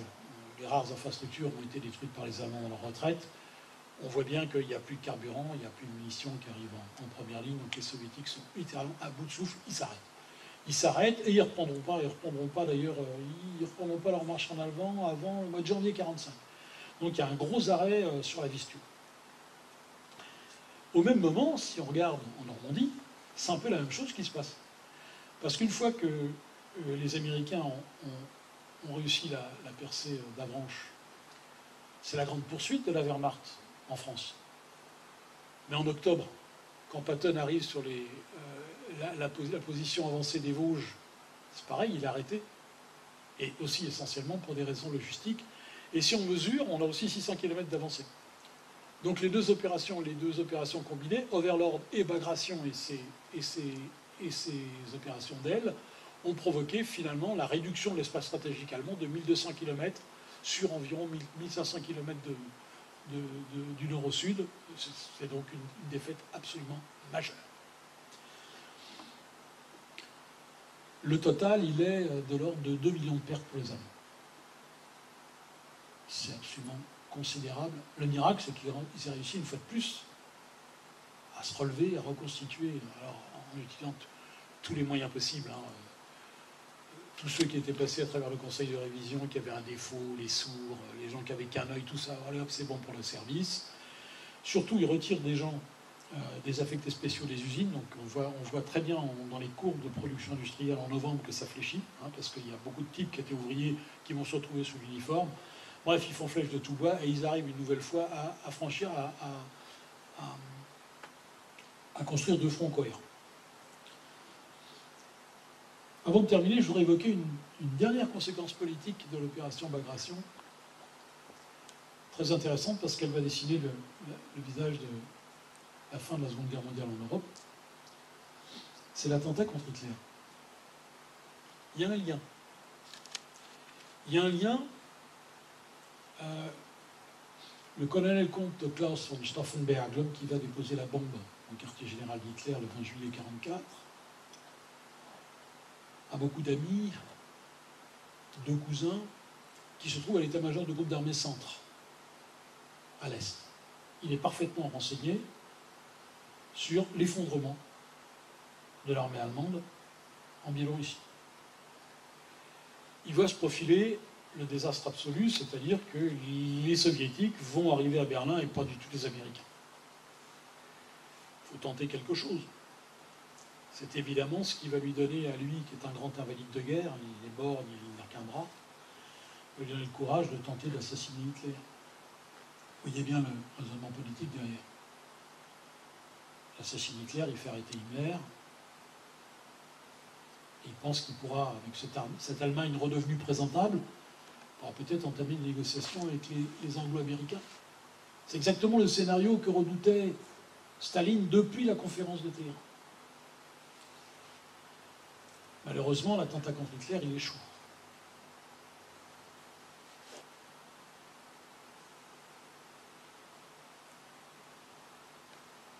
Vous le voyez là, le lendemain de l'attentat, avec Goebbels, Göring, il montre les locaux dévastés. Il s'en est fallu de peu, alors il a une concussion, il a perdu l'ouïe d'un côté, mais enfin, rien de très grave, et le coup d'État qui devait suivre est écrasé dans le sang. Alors ce coup d'État qui a échoué, il a une conséquence paradoxale. Ça, plus l'avancée des Soviétiques à l'Est, c'est que les Allemands vont resserrer les rangs autour de leur Führer. Et la Wehrmacht, elle aussi, va resserrer les rangs. Vous savez que les Allemands, la Wehrmacht a introduit le salut nazi obligatoire dans l'armée juste après l'attentat. Et c'est pas du tout un nazi qui a fait cette proposition, c'est Guderian, le fameux Heinz Guderian, qui prend la responsabilité de l'état-major général juste après l'attentat du 20 juillet. C'est lui qui propose à Hitler de rendre obligatoire le salut hitlérien. Il y a donc une espèce de réflexe tout à fait inattendu, cette opération Bagration qui pousse les conjurés du 20 juillet à agir, paradoxalement, fait l'unité et détruit toute opposition aux nazis. C'est-à-dire, l'opposition au nazisme, elle est essentiellement une opposition militaire. La répression entamée par Himmler après le coup d'État manqué, elle est impitoyable. Il y a des milliers de victimes disparues. Il n'y a plus de possibilité aucune de voir la Wehrmacht écarter les nazis et s'entendre avec les Anglo-Américains. Ça veut dire quoi concrètement? Ça veut dire que maintenant, les Alliés sont certains que Hitler ira jusqu'au bout de la guerre et que pour gagner la guerre, il va falloir aller le chercher à Berlin. Parce que quand on lit les correspondances de l'époque, on voit à quel point tout le monde se versait plus ou moins d'illusions. Le schéma qui était dans toutes les têtes, c'était celui d'octobre 1918, novembre 1918, c'est-à-dire les Allemands vont renverser Hitler comme ils avaient renversé le Kaiser Guillaume II, et puis ils vont accepter les conditions dictées par les Américains, hein, c'était les 14 points de Wilson en octobre 18, là ce serait éventuellement une proposition de Roosevelt, et puis la guerre s'arrêtera, on n'a pas besoin d'aller à Berlin pour la gagner.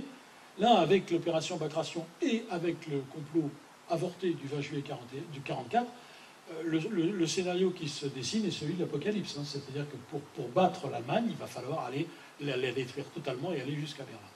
Ça, je pense, c'est un acquis très très important. Et là, j'ai une image symbolique de la défaite allemande. C'est un spectacle que les moscovites auraient aimé voir plus souvent. C'est que Staline a eu l'idée un peu curieuse d'imiter les Césars romains. Parmi la masse de prisonniers faits en Biélorussie, il en a fait convoyer par train 57 000. Et vous voyez, il est fait défiler par paquets de mille dans les grandes artères de Moscou. Alors, les types sont dans un état lamentable, ils viennent directement du combat et après ils vont partir à l'est dans leur camp de Sibérie. Mais c'est ce qui symboliquement est resté dans l'esprit des Russes aujourd'hui, cette image-là. Quand les Russes fêtent le jour de la victoire, donc le 9 mai pour eux, ces images, parce qu'il y a un film qui a été tourné par un célèbre cinéaste soviétique qui s'appelle Roman Karmen, qui est le même qui va tourner les images des prisonniers français de Yelmenfou, je précise en passant, qui est un maître en matière de propagande par l'image. C'est Roman Karmen qui a filmé ce défilé. C'est extrêmement impressionnant. Il n'est pas sur Internet, j'ai cherché, je ne l'ai pas trouvé. Et on voit tous ces masses, ces colonnes qui donnent vraiment la certitude maintenant aux soviétiques que ça y est, la guerre est gagnée.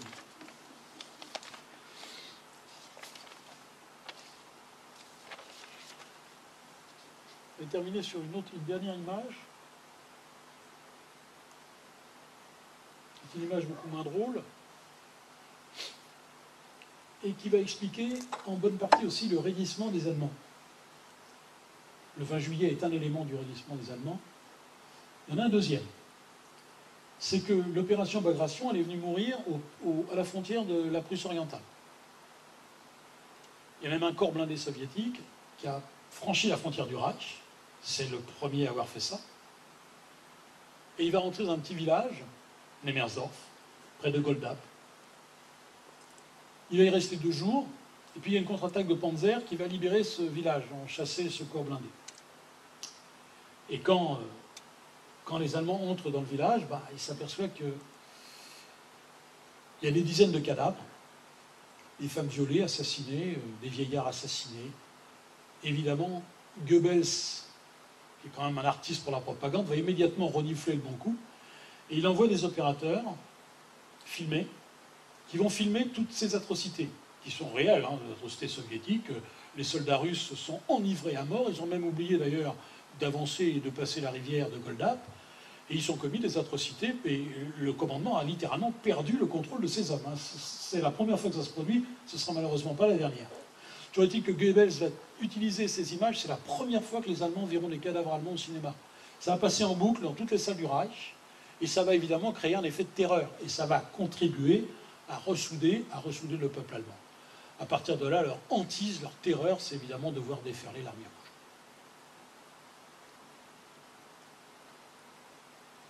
Voilà, je crois que j'ai assez parlé. On pourrait en parler encore pendant des heures. Je vais m'arrêter là, si vous le permettez. Et si vous avez des questions, je vous laisse volontiers la parole. J'essaierai de répondre. Je vous remercie.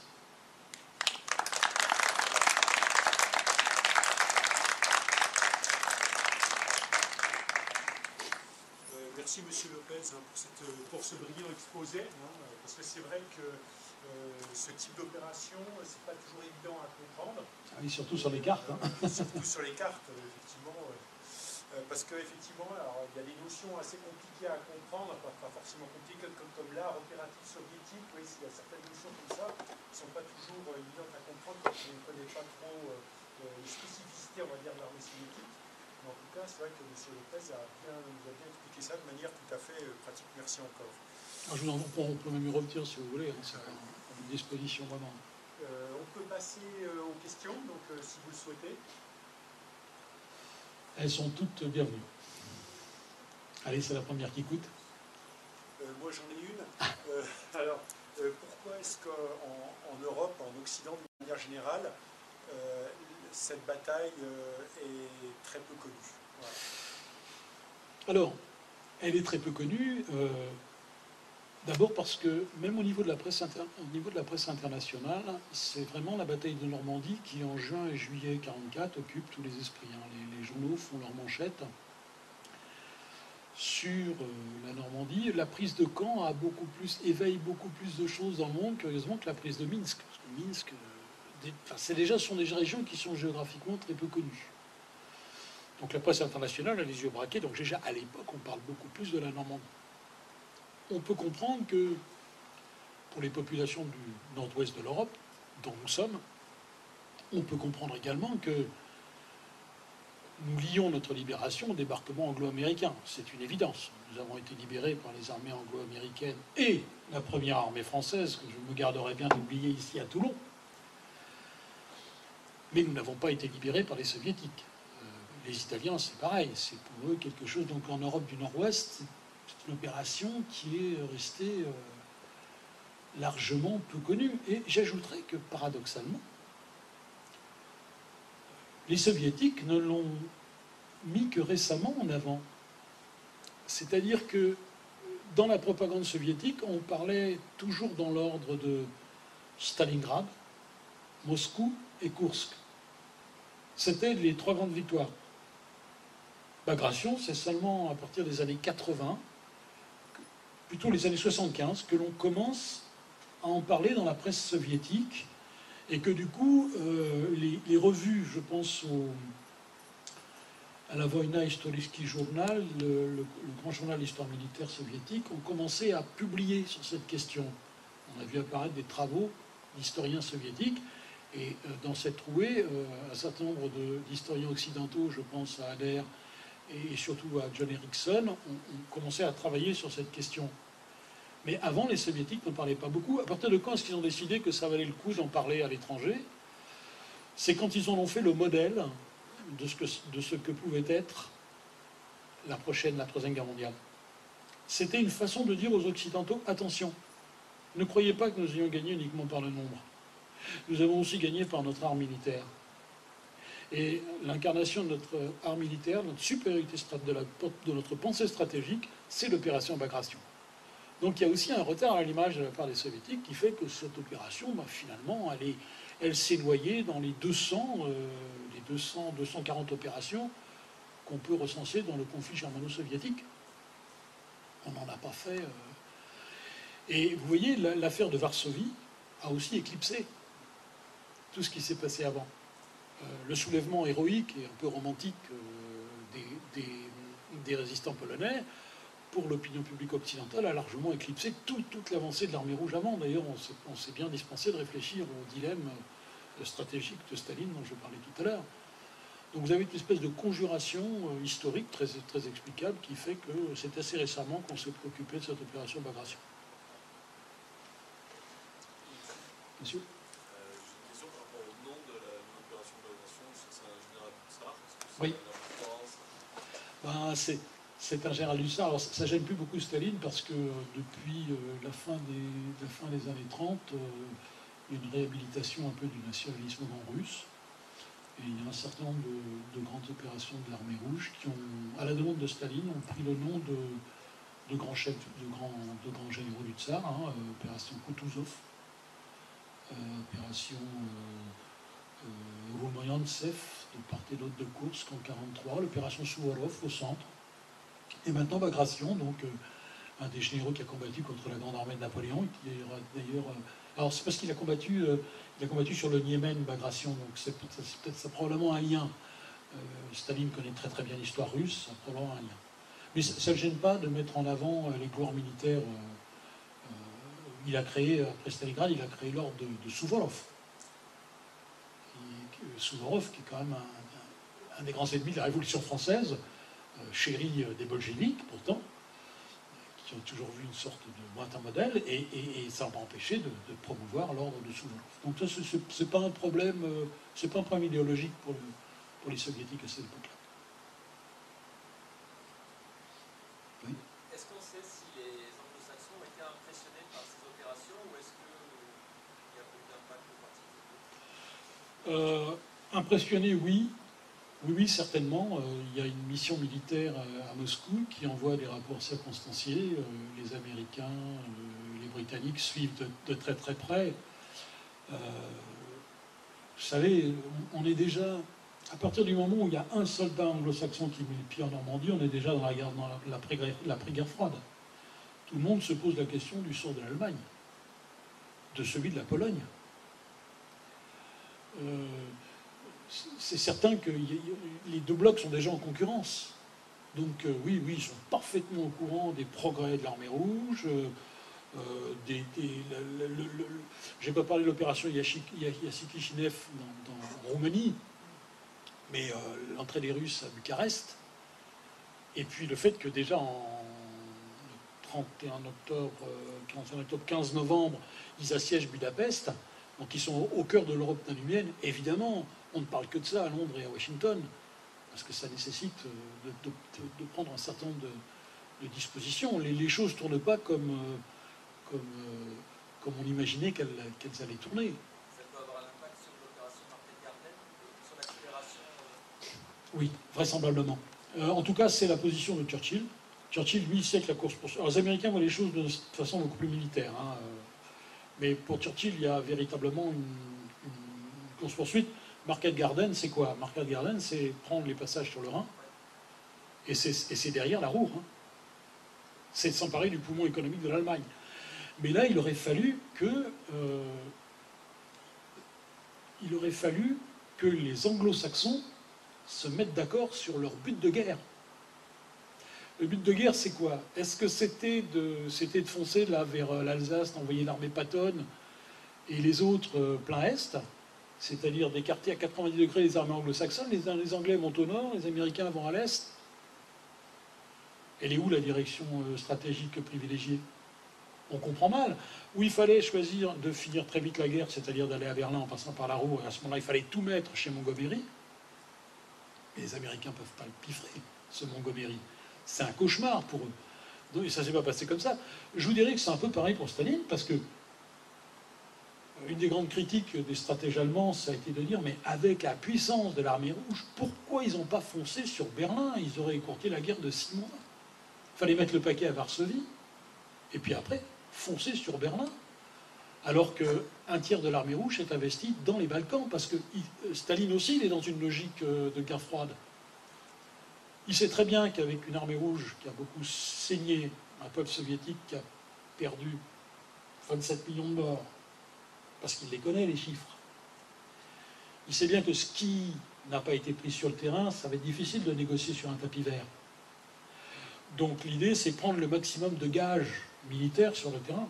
C'est pour ça que les armées soviétiques, elles aussi, s'écartent d'un axe stratégique unique. Des deux côtés, on a cette logique d'affrontement. C'est déjà... Et votre question, elle est très intéressante, parce qu'en réalité, Hitler aussi ne pense que ça. Qu'est-ce qu'Hitler dit à ses généraux à partir de ce moment-là? Il dit qu'une chose, il dit, vous voyez bien qu'il y a deux blocs antagonistes qui se précipitent l'un vers l'autre. Le capitalisme libéral anglo-saxon et le bolchevisme. Ils vont se rencontrer au milieu de l'Allemagne. Ça va faire une troisième guerre mondiale. Donc notre chance, c'est qu'à mesure qu'ils vont se rapprocher l'un de l'autre, ils vont se désunir. Et on a une chance peut-être de circonvenir l'un pour aller combattre avec lui contre l'autre. Donc on est vraiment, toute la fin de la Seconde Guerre mondiale, à partir du 6 juin 1944, c'est déjà les grandes réflexions politico-stratégiques des trois côtés, parce que Hitler n'est pas dans le reste. L'évagration, c'est vraiment l'accélération, une accélération extraordinaire. Jusque-là, les Soviétiques avaient fait des bonds de 100, 150 km. Là, c'est 600 km dans la profondeur. J'ai cru voir une main se lever. Oui, monsieur. Qu'en est-il exactement de la modeste participation française à l'opération Bagration qui est constituée par l'escadrille Normandie-Yémen? Est-ce qu'elle a combattu et Ah oui. qu'est-ce qu'elle a fait? Oui, ils ont combattu. Alors, pas au tout début de Bagration, mais au moment où ils s'approchent du Yémen, c'est-à-dire de la Prusse orientale, effectivement, notre brave escadrille va montrer à quel point ces pilotes sont solides, sérieux, courageux, disciplinés, et comment ils vont arriver à faire rendre à leur yak mieux que les pilotes soviétiques. Pour une raison très simple, c'est que pour former un pilote français, il faut 120 à 150 heures. Un jeune pilote soviétique, au bout de 15 heures, on l'envoie au combat. Il a très peu de chances de survivre. Ceux qui survivent, ils apprennent sur le tas, les pilotes soviétiques. Et ce qui est d'ailleurs le cas de la Luftwaffe aussi à partir de 1944. C'est là où les Allemands mettaient 150 heures pour faire un pilote de guerre. En 1944, au bout de 40 heures, il le lâche sur un avion d'armes. C'est évidemment, face à des pilotes de l'US Air Force ou de la Royal Air Force qui en ont 250, vous voyez bien que le jeu n'est plus égal. C'est vraiment une question de formation des hommes, plus que de qualité des machines, à mon avis. Donc oui, ils ont été valeureux. Mais enfin, leurs 50 appareils, dans les 10 000 appareils soviétiques, mais c'est symbolique. Pour les Français, pour les Soviétiques, et pour la politique du général de Gaulle, la politique de la distance entre les blocs, ça a une importance symbolique certaine. Parce qu'il y avait aussi des Français de l'autre côté aussi. Oui, très peu. Très peu. La LVF, elle a disparu. La division Charlemagne, je ne sais pas où elle est à ce moment-là. Là, j'aurais peur de vous dire une bêtise. Il faudrait que je regarde mes fiches. Je ne suis pas sûr que non. Je ne crois pas que la Charlemagne, on va l'avoir surtout à partir de 45. Mais là, je ne pense pas qu'elle est engagée. Elle a disparu en 40. Elle est en Poméranie. Elle a disparu en 45, elle est en Poméranie en 45. Enfin, fin 44, début 45, elle est en Poméranie. Et c'est là où elle est détruite. Elle est détruite. Elle disparaît oui, elle est détruite.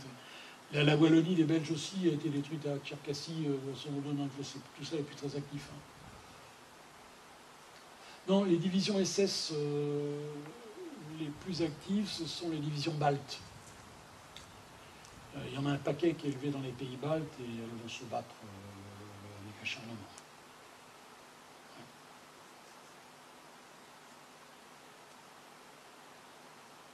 Une dernière pour la route, pour la descente. Dans la manière dont Staline voyait le monde, il a vraiment tellement surestimé les Allemands, c'est autorisé à avoir de la concurrence en demandant aux Américains et aux Anglais de venir l'aider, alors que dans l'absolu, avec le recul qu'on a aujourd'hui, il avait guère gagné et les Russes seuls. Je ne crois pas. Si vous le permettez, je vais vous contredire sur ce point. Ce qui est vrai en 1944 n'est pas vrai en 1941. En 1941, ça a été très chaud pour les Soviétiques. Je pense que, après la contre-offensive de Moscou, Hitler ne peut plus gagner la guerre. Mais ne pas la gagner, ça ne veut pas dire la perdre. Ah, vous voulez dire à partir de Téhéran? Oui. Américaine sur le sol. Oui, alors c'est quand même une demande de son état-major. Là, il faudrait qu'on refasse un peu l'histoire du conflit germano-soviétique. Il a très mal vécu ce qui s'est passé après l'offensive de Moscou et après l'offensive de Stalingrad. Je vous la fais très rapide. Quand Zhukov contre-attaque devant Moscou, les Allemands reculent de 150 km en perdant beaucoup de matériel. Et Staline lance un ordre du jour complètement délirant où il transforme une opération finalement à caractère plutôt local en une offensive générale, en étant persuadé qu'il va faire un Barbarossa à l'envers, qui va détruire les Allemands en 6 mois. Le résultat, c'est un désastre. Les Soviétiques ont perdu toutes les forces accumulées et les Allemands se retrouvent en position de force au mois de juin 1942. Même chose après Stalingrad. Il détruit une armée allemande, ses forces avancent de 300 km et il lance à nouveau le front de Vatoutine. Il le lance en avant, en enfant perdu, jusqu'au Dniepr, en croyant qu'il va détruire les deux groupes d'armées allemandes, le groupe d'armée centre et le groupe d'armée sud. Rebelote, les Allemands donnent un méchant coup de patte, c'est la fameuse contre-offensive Manstein de mars 1943 à Kharkov, et le front de Vatoutine est à moitié détruit. Troisième exemple, quand ils passent le Dniepr en 1943, après une bataille homérique, une des moins connues, une des plus terribles, ils arrivent à passer le Dniepr, ils lancent dans la profondeur en Ukraine occidentale. Là aussi, il y a 2 méchants coups de patte qui arrivent au nord et au sud, encore sur ce pauvre Vatoutine et sur Malinovski. Et 2 fois, les Soviétiques perdent une quantité de chars invraisemblable. Donc il a appris à craindre les Allemands.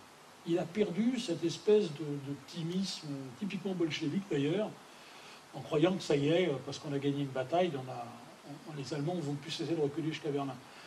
Donc il sait que c'est dur, il sait que ce sera encore dur. Et puis encore une fois, il y a ces 1500 panzers, avec ces panthères et ces tigres qui pose de vrais problèmes. Les soviétiques n'ont pas encore trouvé la parade. C'est pas encore ça, l'outil anti-char. Donc, il craint ça. Il a envie, il a vraiment envie que cette fois-ci, les anglo-saxons détournent une grande partie des réserves stratégiques allemandes à l'ouest. Et puis, il pense que ça va être dur pour eux et qu'ils vont s'enliser. Il pense surtout que maintenant il a un outil qui va lui permettre d'avancer beaucoup plus vite que les. D'ailleurs, ça, il y a toute une littérature allemande sur les contre. Les Allemands ont fait des contre-baggrations dans toutes les directions, en pensant que si Staline avait adopté leur solution, celle d'une grande frappe au centre, en allant soit vers le nord, soit vers le sud, la guerre aurait été écourtée de 6 mois. Ce que moi je veux répondre à ça, c'est que Staline, à ce moment de la Seconde Guerre mondiale, alors qu'il sent la concurrence maintenant avec les anglo-saxons passés au premier plan, Staline est entièrement sur une position de prudence. Il n'est plus question pour lui de prendre un méchant coup. Et j'ajouterais que la contre-offensive devant Varsovie, même si elle était à une échelle modeste, il s'agit d'un corps blindé et demi, lui a rappelé qu'il ne fallait pas trop s'aventurer. L'armée allemande garde des crocs. Ils sont un peu ébréchés, mais elle garde quand même des crocs. Elle restera redoutable encore un certain temps. Est-ce que cette opération a amené Hitler à donner le commandement des armées de la Vistule à Le commandement des... Alors, l'opération Bagration va remettre les clés du Reich à Himmler, surtout en point de vue intérieur, puisqu'il prend la direction de l'armée de l'intérieur, le ministère de l'Intérieur, armée de l'intérieur, c'est-à-dire toute l'armée de remplacement, parce que c'est de l'armée de l'intérieur qu'est parti le coup d'État du 20 juillet. Et Hitler ne le nommera un commandement opérationnel que une fois sur le Rhin, le groupe d'armée G, je crois, mais qui n'est pas engagé, mais surtout en Poméranie. C'est en Poméranie qu'Himmler, qui n'en veut pas, va recevoir un commandement. Donc là, on est en janvier 1945. Et ce sera d'ailleurs absolument désastreux, il va se montrer nullissime. Il n'est visiblement pas fait pour ça. Et c'est certain que le grand gagnant du 20 juillet 1944, c'est Himmler. L'État SS phagocyte. Et la Wehrmacht est en passe de devenir, de se nazifier encore un peu plus. Notamment avec l'affaire du salut hitlérien, la multiplication des officiers nationaux socialistes, qui sont l'équivalent des commissaires politiques, en moins puissants quand même. Tout ça se met en place après l'échec du coup d'État du 20 juillet 1944.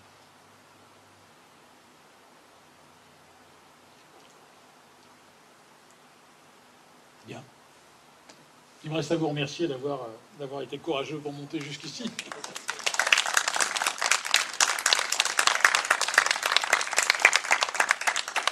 Merci encore, M. Lopez. Je vous en prie, c'est un honneur. Alors, si vous voulez en savoir plus sur cette opération Bagration, M. Lopez a écrit un excellent livre qui s'intitule tout simplement l'opération Bagration. Et c'est tout ce que vous rêvez de savoir sur l'opération Bagration sans jamais avoir osé le demander. Voilà. C'est aux éditions économiques. Exactement. Je vous souhaite une excellente soirée. Et puis, peut-être au 13 ou 14 août, le mémorial organise donc deux soirées avec une pièce de théâtre ici sur le science de la mer de Vercors. Voilà. Bonne soirée à vous et rentrez bien.